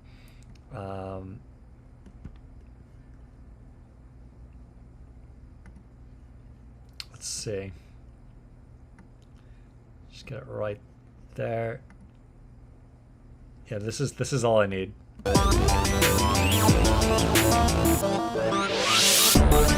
Jesus, that was loud. Okay. Wow. To the dungeon with you. That was disgusting. I mean, like, if I'm gonna get rid of the track, I'm gonna get rid of the automation data. I mean, I guess don't erase, but like, you're gone because I deleted the track. Bruh. All right, final consensus. What do we think? Keep or delete?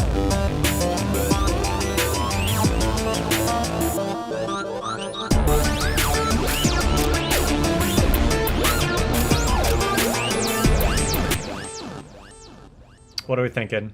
Should we keep it? Should we delete it? What should we do here?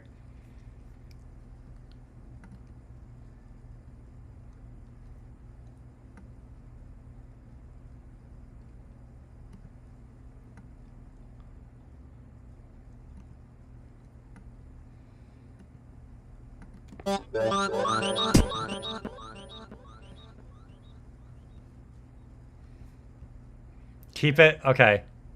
Marin says keep it. We can definitely keep it. Luke says keep. Okay, we're keeping it then. We're gonna keep this little funky thing. Yeah, this is wild. Okay. I think I got the timing there good.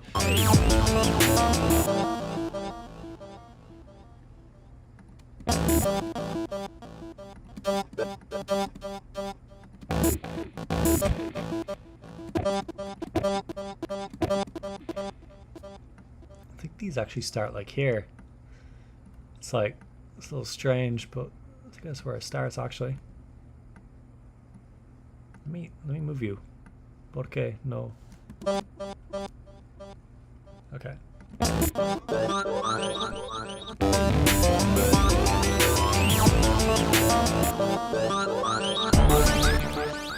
Now. Okay.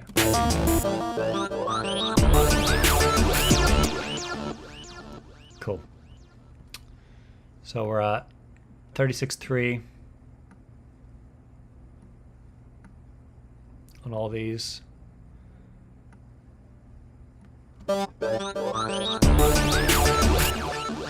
right, and now what needs to happen is I just need to do a volume adjustment. So I'm gonna load up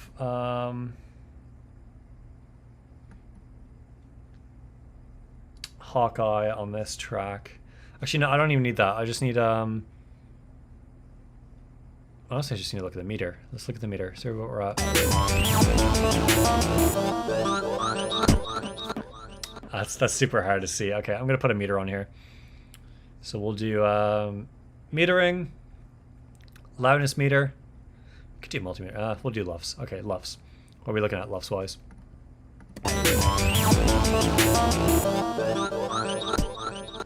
So with that drop.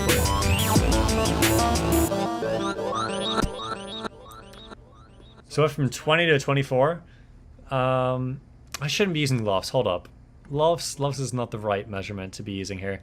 I should be using decibels. So we're gonna use a multimeter. Okay.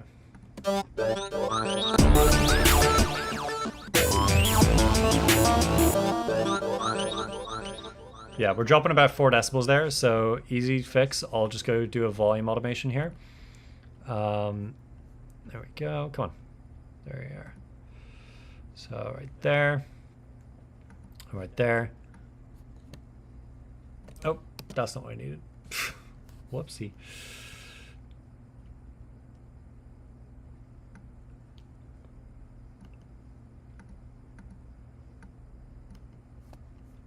And we'll increase it by 4 decibels right there where that happens.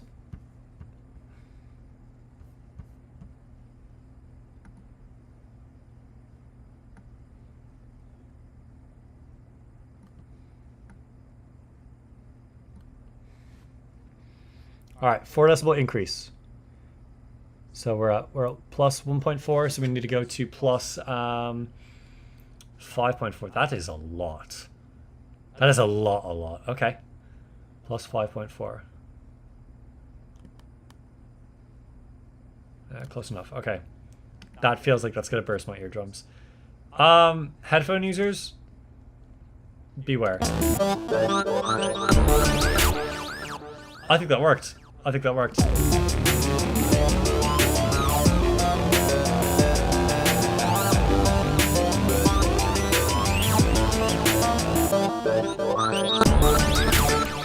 No.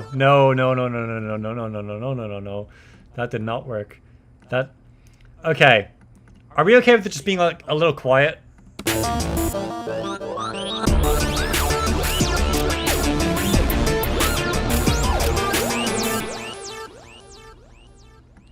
Wait, we could put clarity before the compressor. If we put clarity in before the compressor, it should... That was awful. Hell no. Okay, clarity after the compressor. Jeez. Oh, that was awful. Okay, no plug in there. Clarity definitely after the compressor.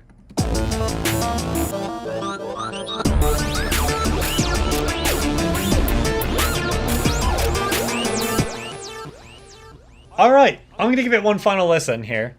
Let me know if you hear anything that might need adjustment, like legit. Like I don't care if you think I'm gonna cry about it. Like just tell me if there's something that's awful. Be like, C28, your snare is awful. Why would you have it like that? Your snare is absolute dog water. Just tell me.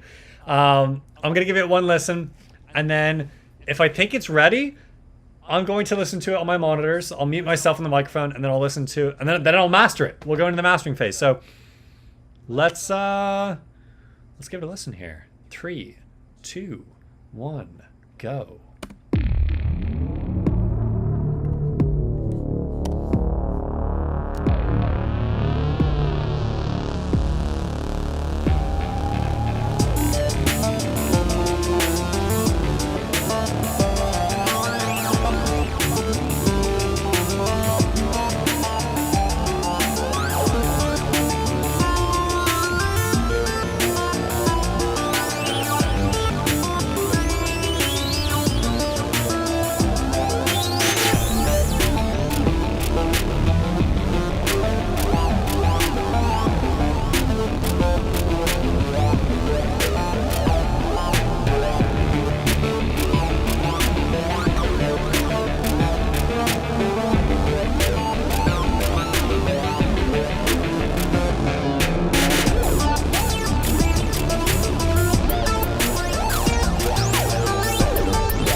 I don't know if I'm hearing this right, but I think there's still some really harsh high-end sounds around that 1K to 2K mark.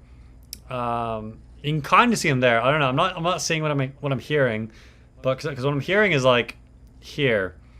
But that 1K was that like 1.05K spike is kind of up there. Also, I think the main lead is not very present after this goes away. So listen to the angry sailboat here. I think the angry sailboat kind of lowers in level once this goes away.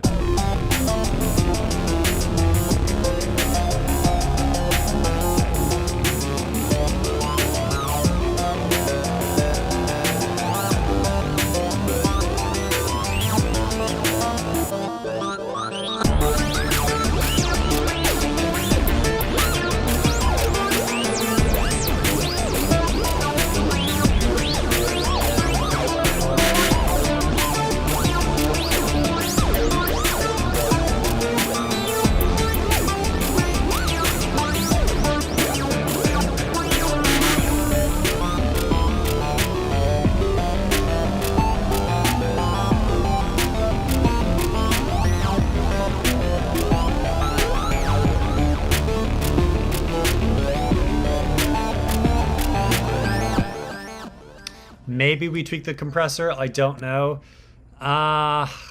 Okay.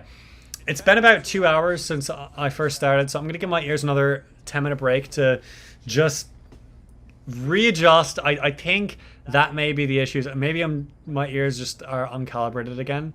So I'm going to give us another 10-minute break, and once we come back, I'll give it another listen. I think I might tweak this compressor, though. I'm pretty sure this compressor is going to be the saving grace here. We will see. So back to Safari, and we'll give us we'll say 9. Oh, okay. 9 minutes, 30 seconds, go. All right. Ugh, give my ears time to chill out. So chat, how goes it? I suppose we can just kind of chill and chat and whatnot now. Anything up?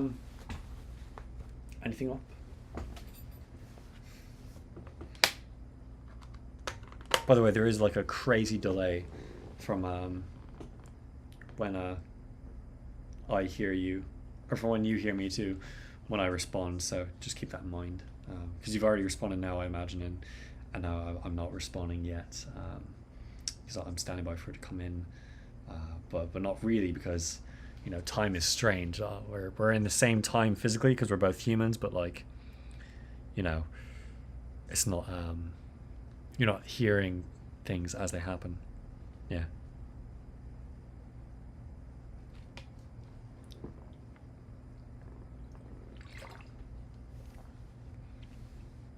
Okay, it's funny as I don't think actually anything makes sense. So there's that.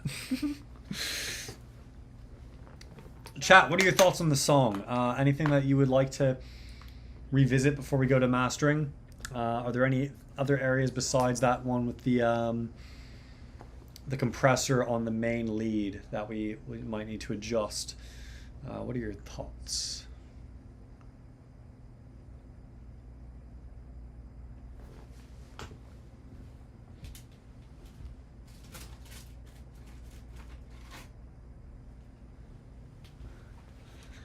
Luke says it's amazing. Thank you, thank you.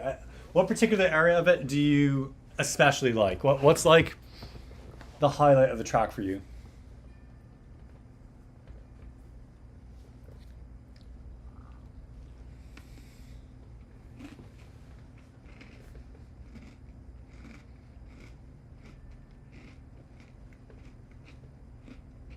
It sounds great. Well, that's the hope, certainly. I certainly hope it sounds great.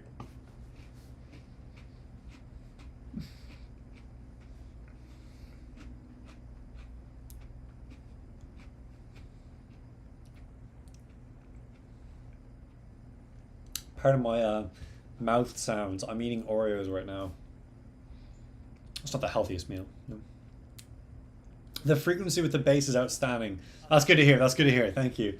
Yeah, it's certainly an area that was lacking initially when we started this live. So it's something we had to develop over time. Even just attenuating other frequencies and then boosting what's remaining to get rid of masking frequencies that are not masking, but like frequencies that are overly present in bass elements, like the Lee's fancy delay.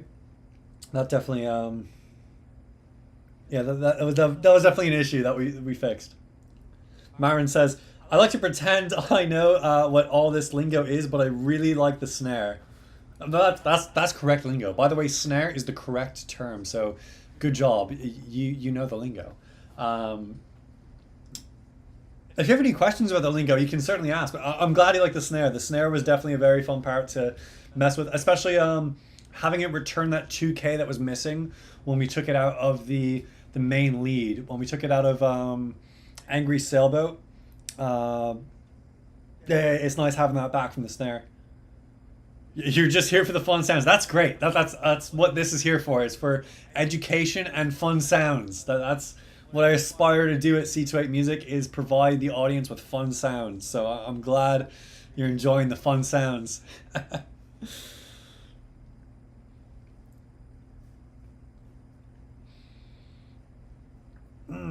5 minutes left. Well, a little bit less, like a little bit more rather. 5 minutes and like 20 seconds. But yeah.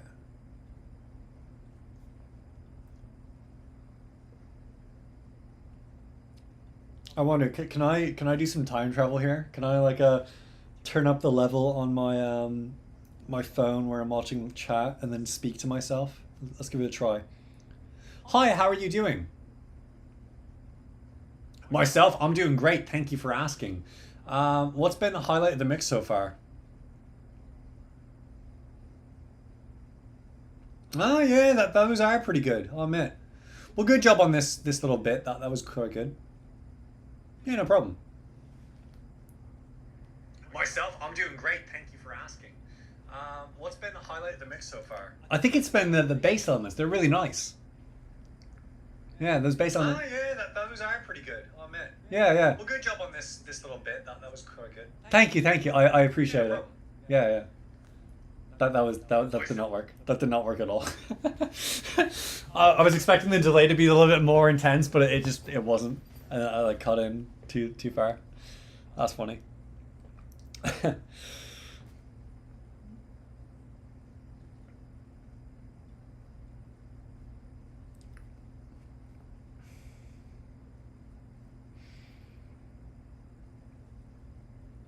I've got enough energy, I think. After, if we can get whatever is wrong with the main lead fixed with this compressor, and we're ready to send the mix out for the final mix and send it to mastering, I'm good with either mastering the song on this episode or mixing another song. I think we could do 2 songs on this episode. That'd be pretty all right. I mean, it'd be a 4-hour episode. It'd be pretty long. Maybe we could do the next song in like an hour. We'll see. But it's been about 2 hours to mix this song, so yeah. Marin says the time delay thing worked. Yay! I'm glad it did. I guess if I try for something shorter, some shorter amount of time, we could get that to work. Hey, future me, how goes it?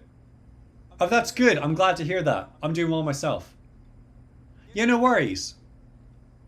Marin says the time delay thing worked. Yay! I'm glad it did. I guess if I try for something shorter, some shorter amount of time, we could get that to work. Hey, future me, how goes it? That's good here. How about yourself? Oh, that's good. I'm glad to hear that. I'm doing well myself. Good. Yeah, no worries. Oh, fuck, I messed it up. Marin says I totally fucked that up. Goodness.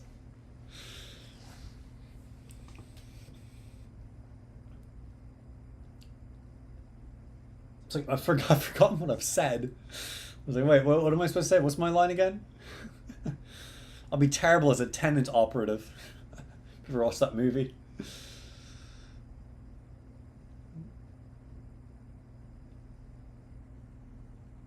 Alright, about 2 minutes left.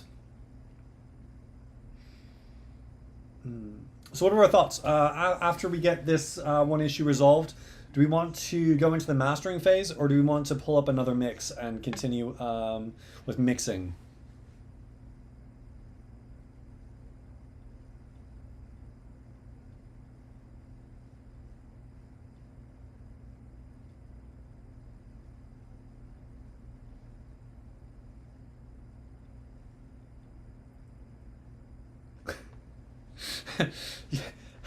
How are you? Good, good. Yeah, no worries. Awesome conversation.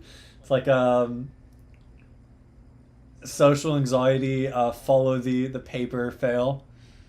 You pull up to the IRS and you're having the social anxiety paper. Could I have a number one with fries and medium Sprite? Good. I'm glad you're enjoying the session, Luke. Marin says master it. Okay, sounds good. We can move into mastering then. I will have to listen to it on my monitor just to make sure there aren't any crazy issues with the EQ. But I feel I've compensated pretty well for the headphone mix I have going. But yeah, just in case there's something missing. I've got a pretty good idea on the downfalls of the headphones I'm wearing. So hopefully, yeah, it'll work. Marion says that's how they communicate. You communicate with those little papers? I mean, if it works, it works.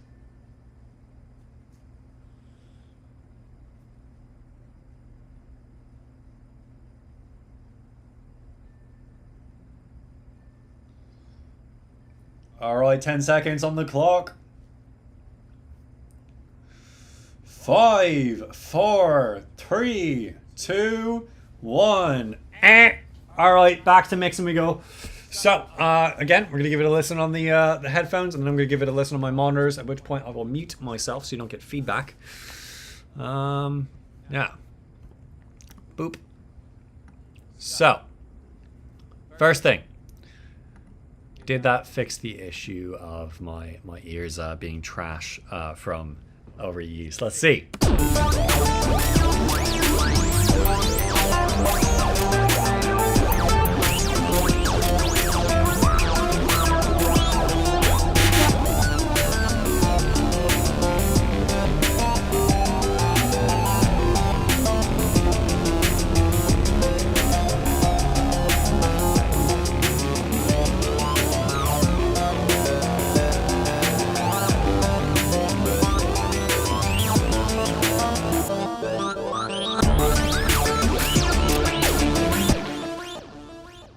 Okay. I think this is gonna be it. So I'm gonna up the ratio here and move the output gain up a little bit on this.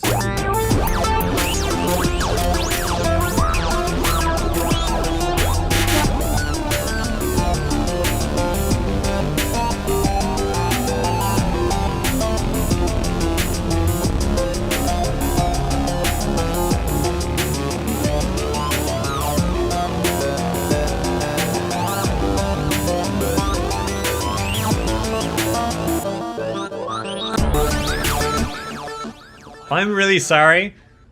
I'm not liking at all this little effect. I don't know. Okay, here's what I'm gonna do. I'm gonna save what we have now. I'm gonna create a new project alternative. Behind the mix number 2, or behind the mix number 2. No automation mute. I really don't like this. I don't know. Something about it's bugging me. So I'm going to get rid of it on here. And we're going to get rid of clarity as a whole. No plugin. Sorry. That was just bugging me.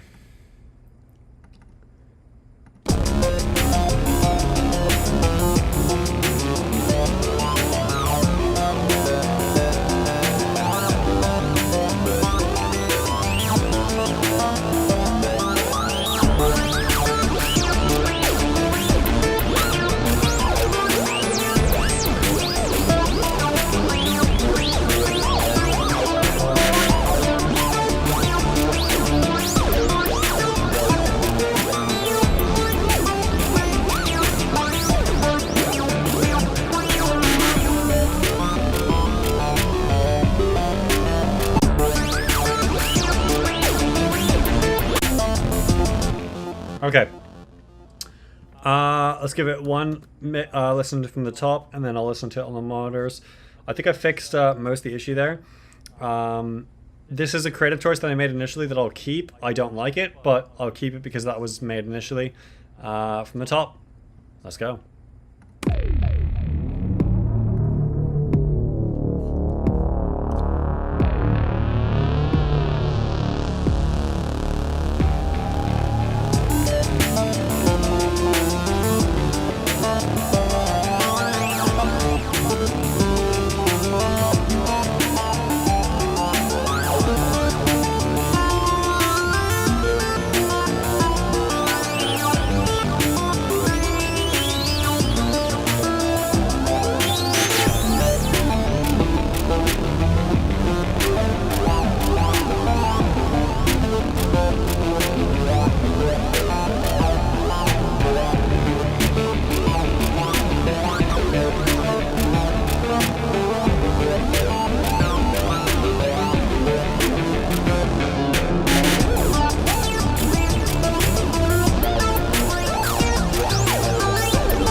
Cool.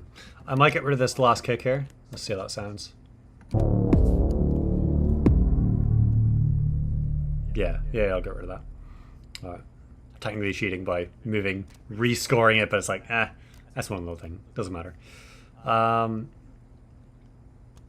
Cool. I made some slight adjustments on the kick, just making it a little bit louder. I like it. So I'm going to mute myself and we're going to listen to it again.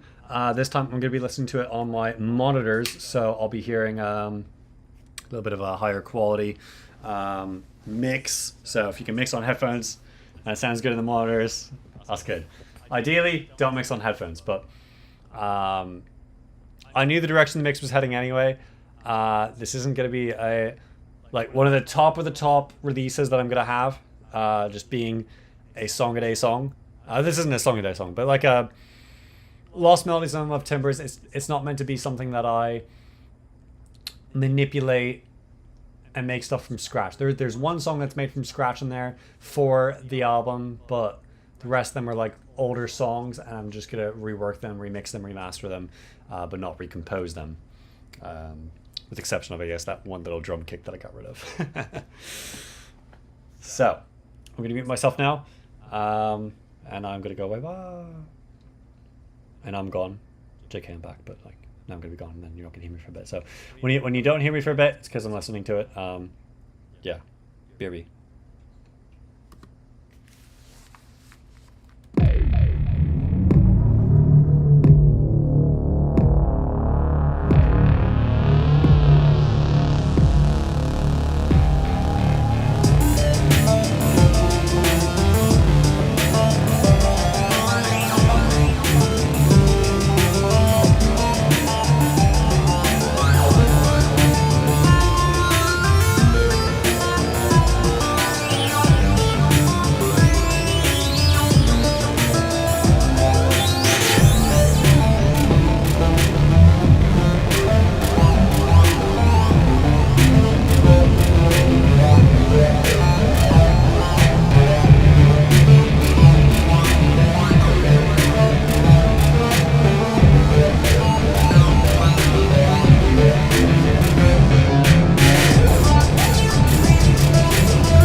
Okay, and I am back.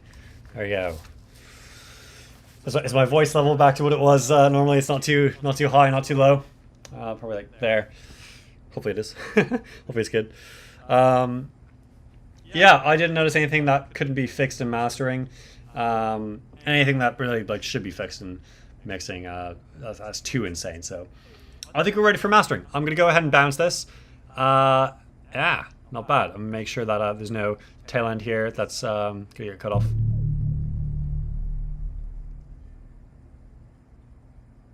That would get cut off. Okay, I'm gonna move that over there a little bit.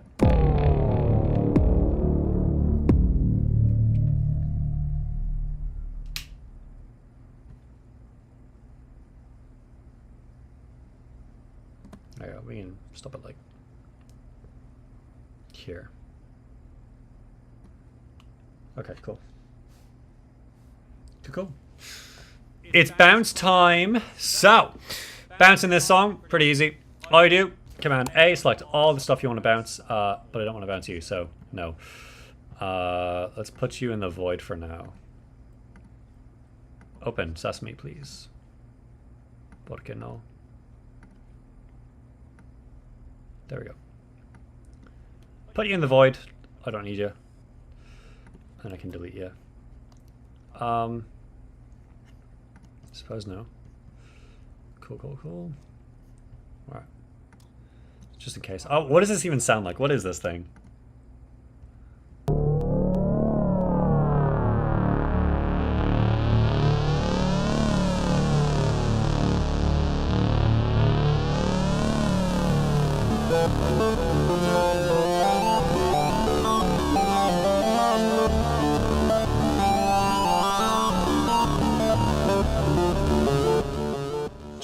Just a failed version of it, I guess.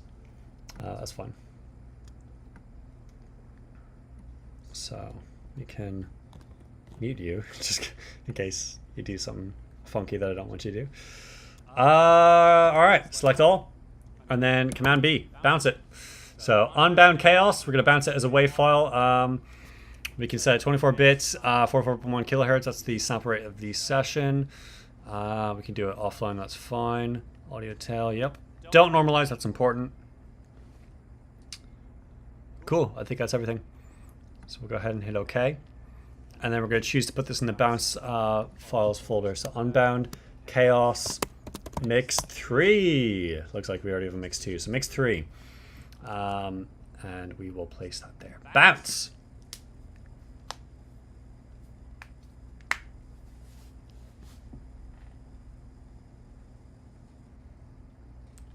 And it's bounced. So now I'm going to save this, and I can close the logic session. Boom, boom. We've got Unbound Chaos here. And now we're going to go ahead and open up a Luna session. So Luna is where I go for mastering. It is an outstanding recording system for that. I have my friend who makes that fire show me how to use this thing, and it's, oh my god, such a beauty. I love it. So much. Oh, we got an update. Okay, we'll install the update for now. One of the cool things about Luna, it's also kind of an irritating thing. There's no save button. Not because you can't save, but because it's always saving. So one of the major downfalls of a lot of the major DAWs is that they crash and you lose data. It's irritating. You lose progress. It's bad. So to counteract that, Luna just saves every like 3 seconds or something. That's funny, it crashed. Just as I was mentioning that. But yeah, Luna is constantly saving. So you just close it. When you're done using it, you just close it. It's saved everything. You don't need to worry about it not saving it. It's just like a background process that always happens. I don't need to send it. Alright. So we're going to go ahead and do Unbound Chaos.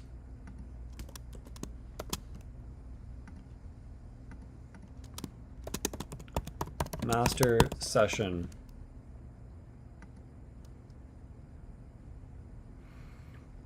All right, tempo is 90 BPM. 4/4. And then nope, it's projects in progress. Got some funny songs in here. Where is... There we go. And then Unbound Chaos. Boom. Cool. Put it in there. Cool, and create. So we got our new session up now. And then all I need to do is import the mix that we just did. So we'll go to bounces, mix 3. This is the one we did. Boom, open it up, and there it is. So here it is, Unbound Chaos.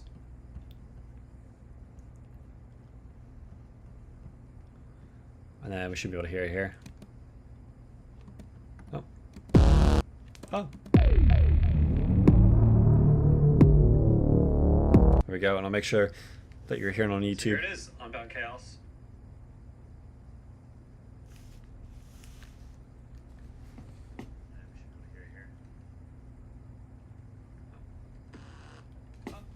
Okay, yeah, so we can't hear it. Sorry about that delay, just making sure that you could hear it on YouTube. All right, so here's what I'm gonna do. I'm gonna make a new track here.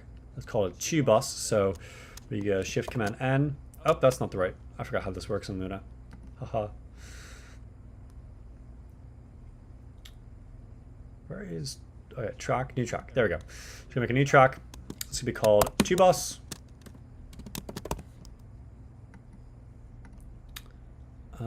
It'll be an audio track. Well, I can, yeah. Stereo. Very important this in stereo. Cool.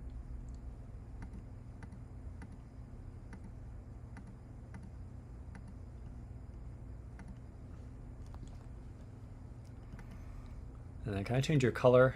I mean, color's not too important, but just like, yeah. There we go. So we'll control the input and output. So the output here, this is going to go to the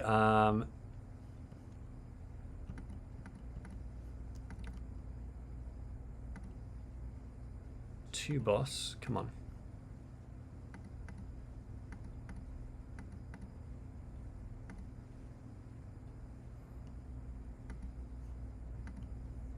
Can I not do what I want? This is frustrating. I must have set this up wrong.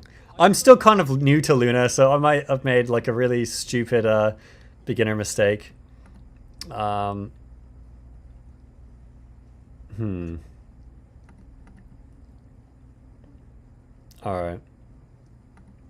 I mean, I'm not doing a whole lot, so that's fine. We can do it on the main. Alright. And I'm just going to insert 2 plugins. You ready? 2 plugins I'm going to insert. Plugin 1 is the API Vision Channel Strip. This is where the mastering will take place. Plugin 2 is Hawkeye.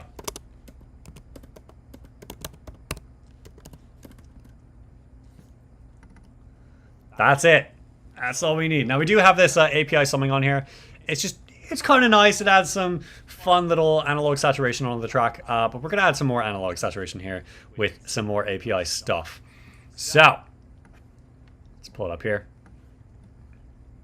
And then I'm going to go back to my mix view, and we're going to set it to loop the entire song, just so I don't have to keep going over and over and over and over.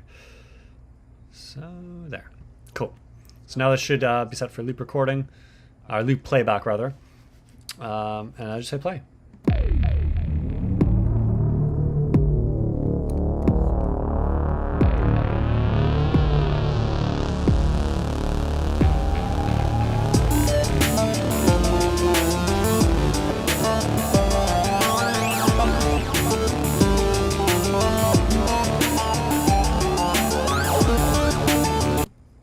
So first thing I'm going to do is I'm going to push the line level here. This is going to add some harmonic distortion. So harmonic distortion, it's a fun little byproduct of analog gear where when you distort it, you instead of getting this gross digital distortion that just sounds like buzzes, you get these warm little harmonics that fill in, make the mix feel more full. So we're just adding a little bit of that. And you'll notice that. So I'm going to move the line level. Look at this little section here. Look at this section in Hawkeye, in the histogram, and you'll see it gets filled in. You see some more of that that gray pop up. And that's, you can see the harmonic distortion happening. You should be able to hear it too if you've got some decent headphones. So here we go. So it's off right now. I'm going to turn it up once it plays.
Cool.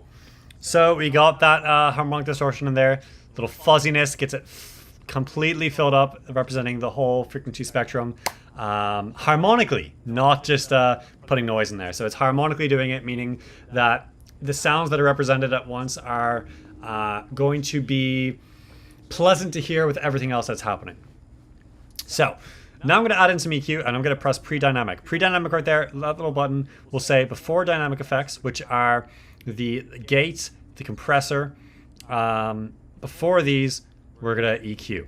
And then we'll do the dynamic. So first, I just want to add a little bit of spice to it. So we're going to add a little bit of high-end, what do you call it, crispness. And then we'll add some extra low-end as well.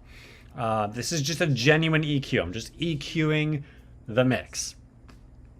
So let's go ahead and do that. So I'll start with, let's see.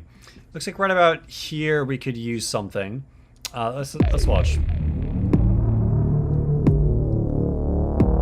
Yeah, we're missing some stuff here at around, what's that, 60 decibels. So all I'll do is I'll move to, let's see, we got 50 decibels, so we can do that. And it only gives these tiny little notch increments. It doesn't give you a whole lot to work with here. And it's like on or off. It's like, do you like it? Do you not like it? It's not meant to be this, ooh, tweak it, super precise. Like, no, this is a tiny adjustment. You're not moving it by a whole lot. So it's just, did this help it? Did this hurt it? You're just adding a little bit of candy in there. That's all. So we're going to add just a tiny bit onto that 50.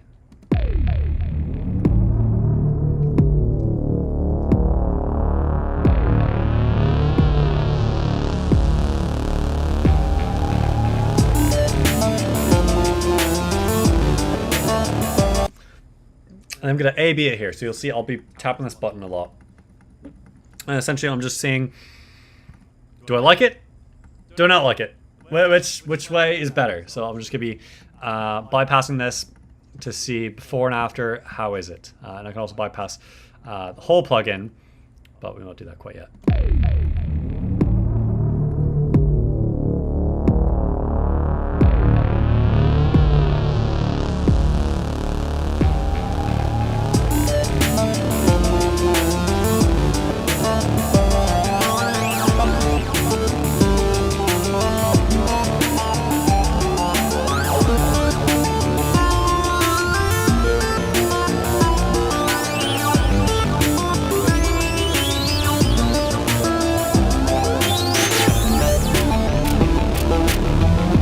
Cool. And then the only other thing I'm going to do is I'm going to put some 10K air in there. So we'll put a little bit of 10K air.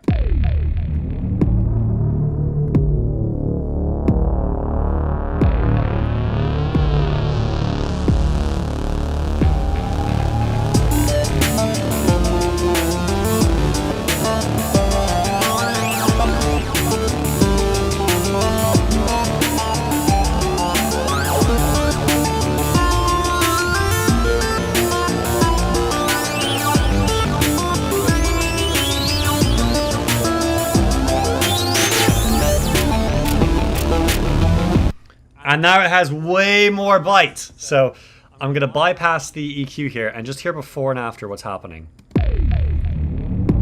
So it's on right now. And now off. And then back on. Off. And back on. And off. And back on. And off. And off.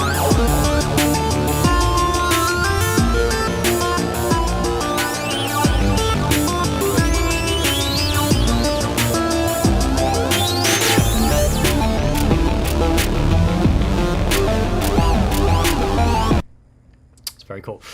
Now, release. Here's the fun part, release. So we calculated that our release time needs to be 666.666 repeating milliseconds. That is the amount of time that the quarter note delay is in the song. Now we can be off by a tiny little bit. Of course, that super precise 0.6666 repeating, that doesn't have to be there. We could just say 666 milliseconds. That'd be totally fine. But it's going to be precise. So I see we're between 0.25 and 0.75. So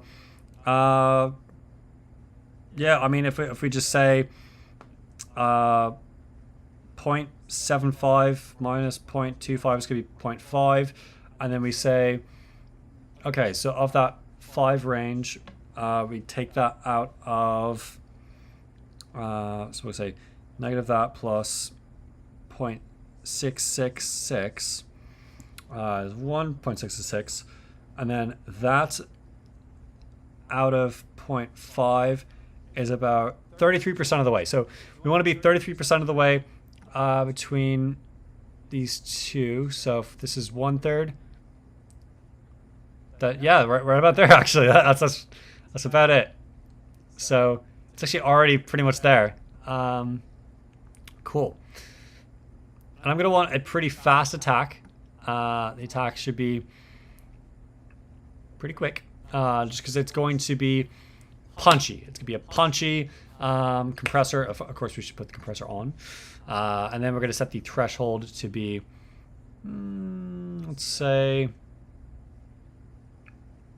where is this happening? We'll turn off and just see where it's at before we do anything. So it looks like at about -3 is where it starts doing stuff. So we'll set it to -3 or so. There, that's probably fine.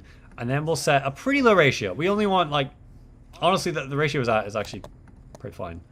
I'll set it to 3, just to play it safe. Okay. Cool. I think the new sound is what I liked, what I preferred. So the new stuff. All right.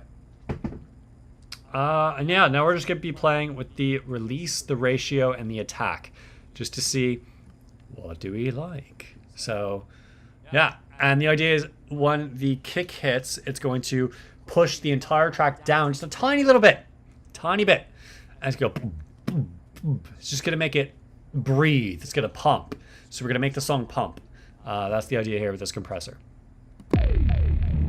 And then this is called envelope compression, by the way, just in case you're curious. Envelope compression is the name of what we are doing here.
Cool.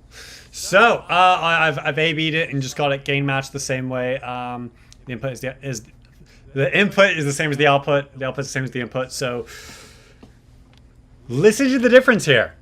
We thought it was sounding pretty great when we got it out of the mix, but listen with just some tiny little mastering things that we did here. Basic saturation added with the harmonic distortion. We've added some crispness in the 10K range. We've added some boominess in the 50 hertz range. And then we added some compression as well. Just with that stuff, listen to the difference here. So I'll play you before, and then halfway into the chorus, I'm going to play you the after. So it's out right now. I'm just going to play it just how it is before. And then halfway into the chorus, I'm going to put it on. So just watch my mouse here. Let me make my mouse big. This mouse here, I'm going to press this in button. And when you see me press that in button, it means all these effects are on now. And listen to the difference. Listen to just how much the track has changed from just these tiny little mastering things that we did. So, let's go.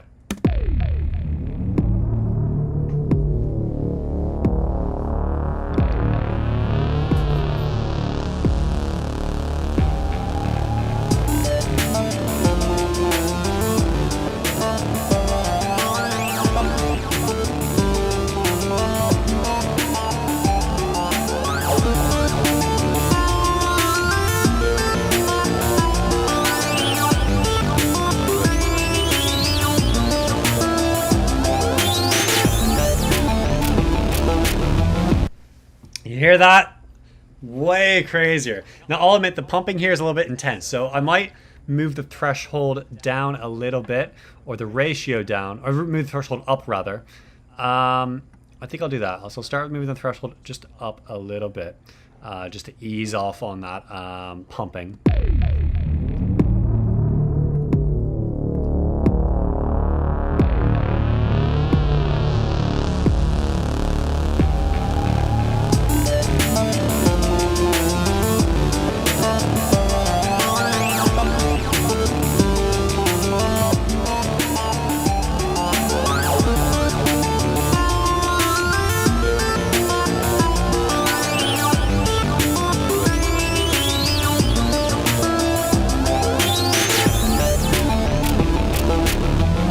Yeah, moving the ratio instead. So I'll keep this generally where it was, but we're going to move the ratio instead, which is how much it's going to be attenuating the signal once it hits that threshold by the amount that the signal going in is. So it's a percent of that incoming signal that it's going to be attenuating.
realized I did my maths wrong on the calculation for the release here. When I said 1/3, it was meant to be from the other direction. So I just fixed that. I was like, wait a minute. No, the maths don't work out there at all. That doesn't make any sense.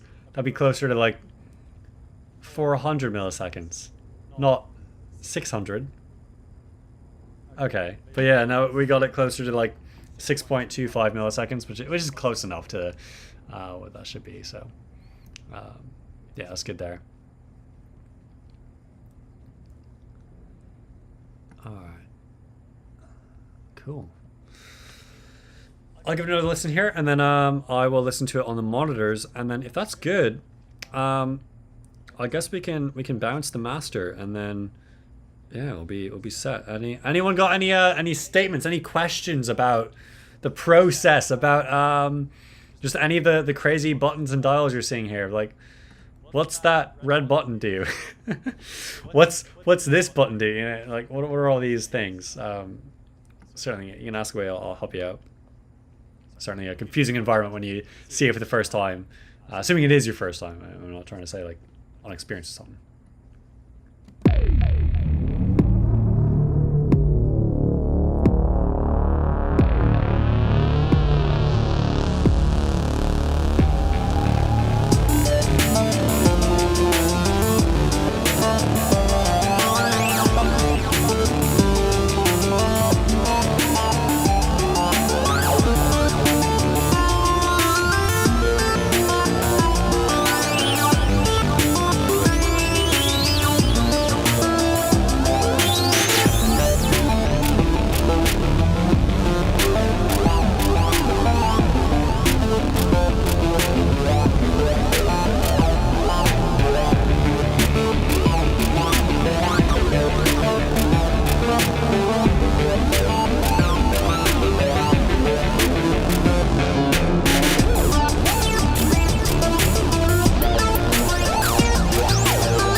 Cool. I'm liking how that sounds.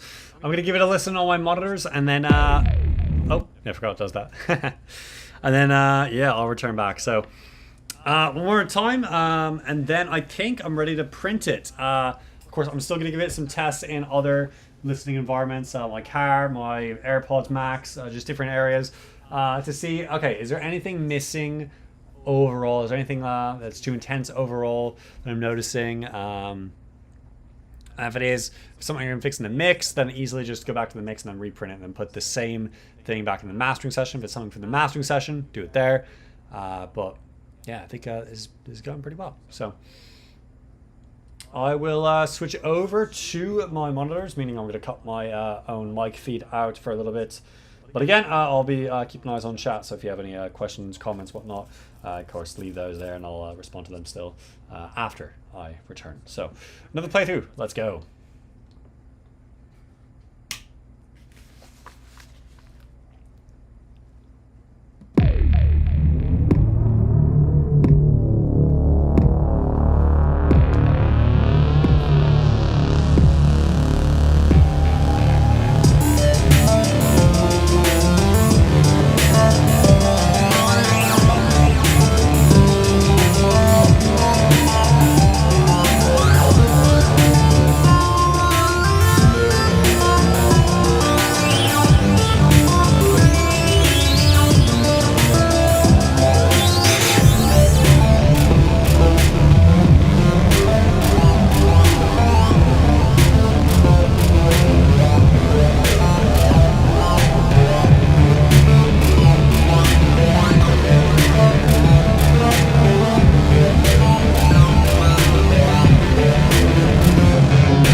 Okay. So that's not bad. Oh, that's not bad at all. Let me turn myself back. There we go. That's proper level where I was at. So. Yeah, pretty good. I didn't see the full time during the full mix if it did clip at any point, but the last few bits of it is just going to be adding a limiter. So I like the compressor, I like the way it's operating. I'm just going to add a limiter as well, just so that any peaks that we have are going to be controlled, maintained. Well, not maintained, controlled. So there's a really good limiter I like to use called the FGX2. There we go. Boom. So FGX2 is a really nice limiter. Yeah, pretty much you just tell it how much gain reduction you want, ratio and whatnot, but ratio should be 1 if you're going to use it as a limiter. I'm going to want a pretty low attack. Release, I mean, I guess the release can be low as well. I don't want it to be like harsh, but yeah, I want like the fastest attack possible because I don't want it to actually allow any peaks through. Yeah, threshold, so.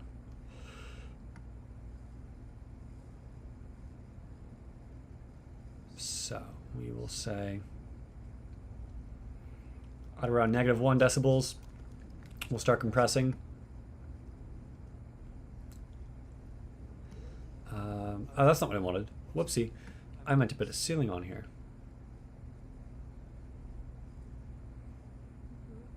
So I'll put a ceiling on for -0.5 decibels.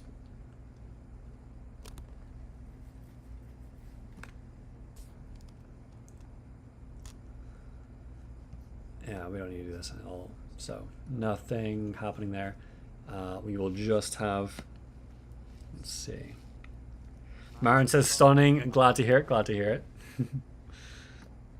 So the ceiling here, I do want to set for like, I'm just being picky. -0.5 decibel. Yeah.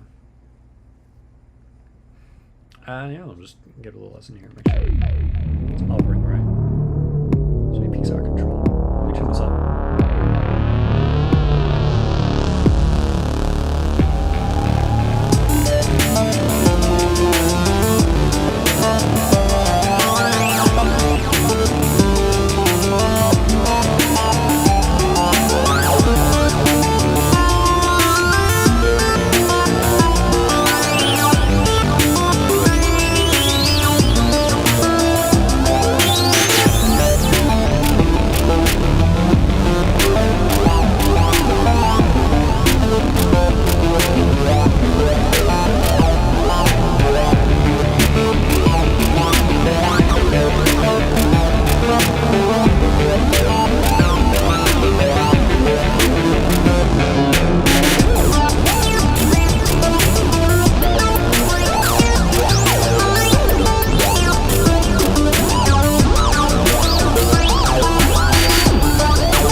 All right, cool. Cool.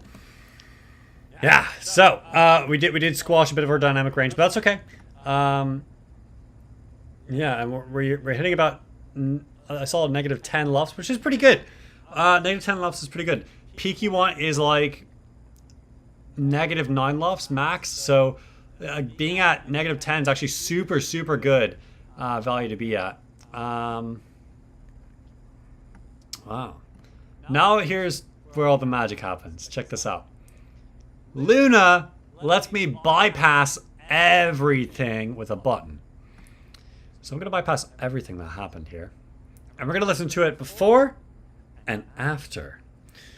So let's go ahead and do... Oh, Logic is screaming at me. What do you want, Logic? Quit. Go away, Logic. What are you doing? Alright. So let's go ahead and bypass everything.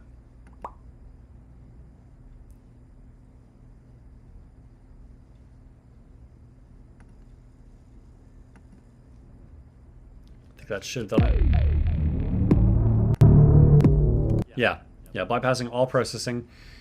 So now that we have all processing bypassed, we're going to listen to what it was like before, and then we're going to listen to what it was like after all this stuff. Very cool. So again, it's going to be louder on the second run just because we did add the limiter, which is going to increase the loudness of the track. That's a mastering process. You wouldn't do that in mixing.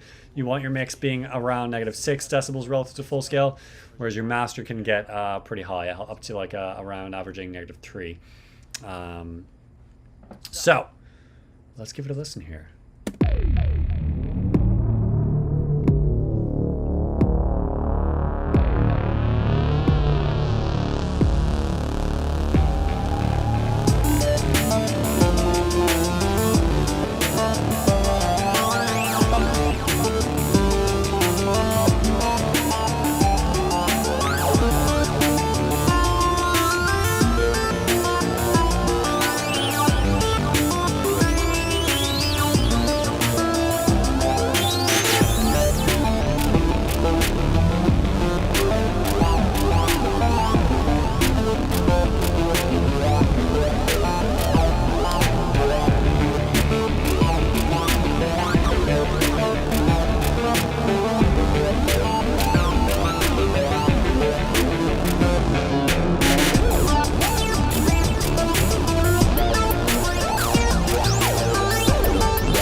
Alright.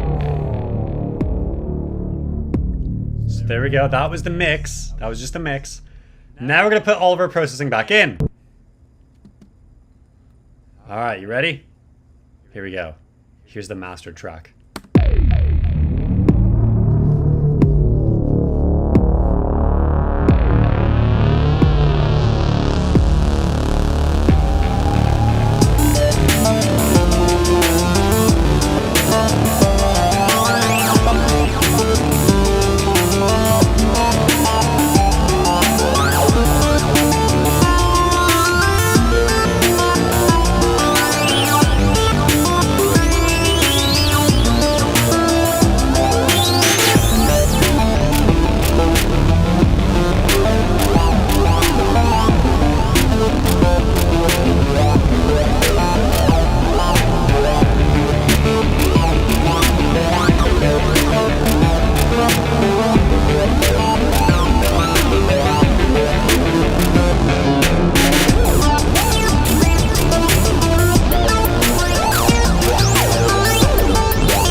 no, stop, not again. No, no, no, no. Just the once.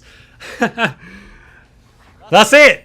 That's it. That's the master. Okay, so now we just bounce the master. And yeah, I'll listen to it in some other places, and it'll be good to go if it passes the little test. So to make our mix down now, we're gonna click. I think it's. How does this work? I haven't forgotten, have I? Button. Yeah. Yeah. Okay. So now we're gonna hit mix down. Our source is gonna be the main.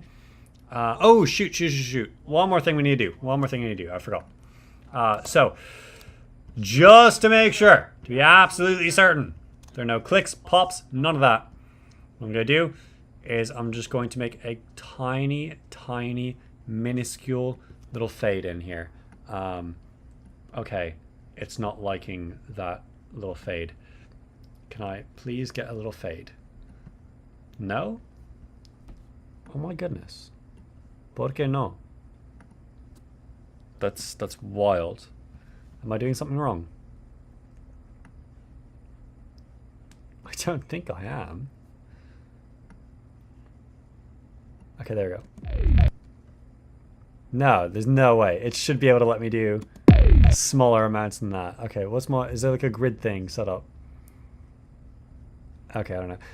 Well, I mean, okay, it's literally. I'm seeing it here on the thing. There's no clipping. No popping. We're not hearing any popping when it starts. So there's not really any need to worry. That's funny. Okay. But I'll go to the end here and just make sure it fades out pretty well at the end.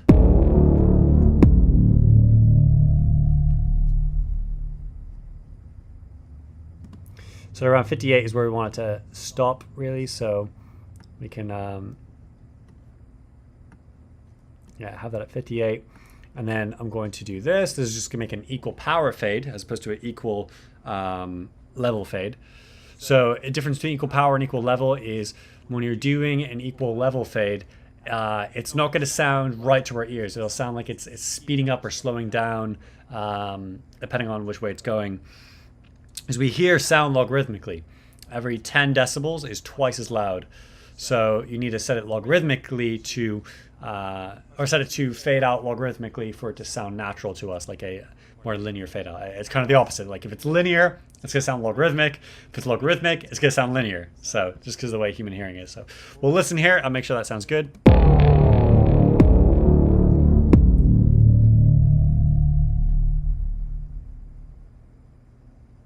Yeah, I think that's pretty good. I might go just a little bit more on here, just slightly longer, just to play it safe.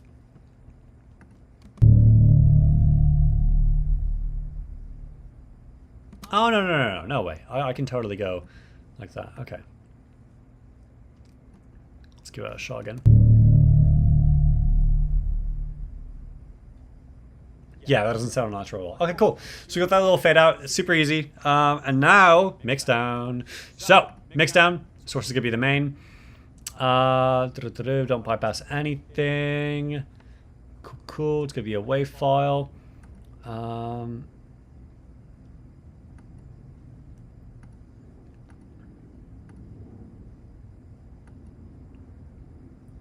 Cool.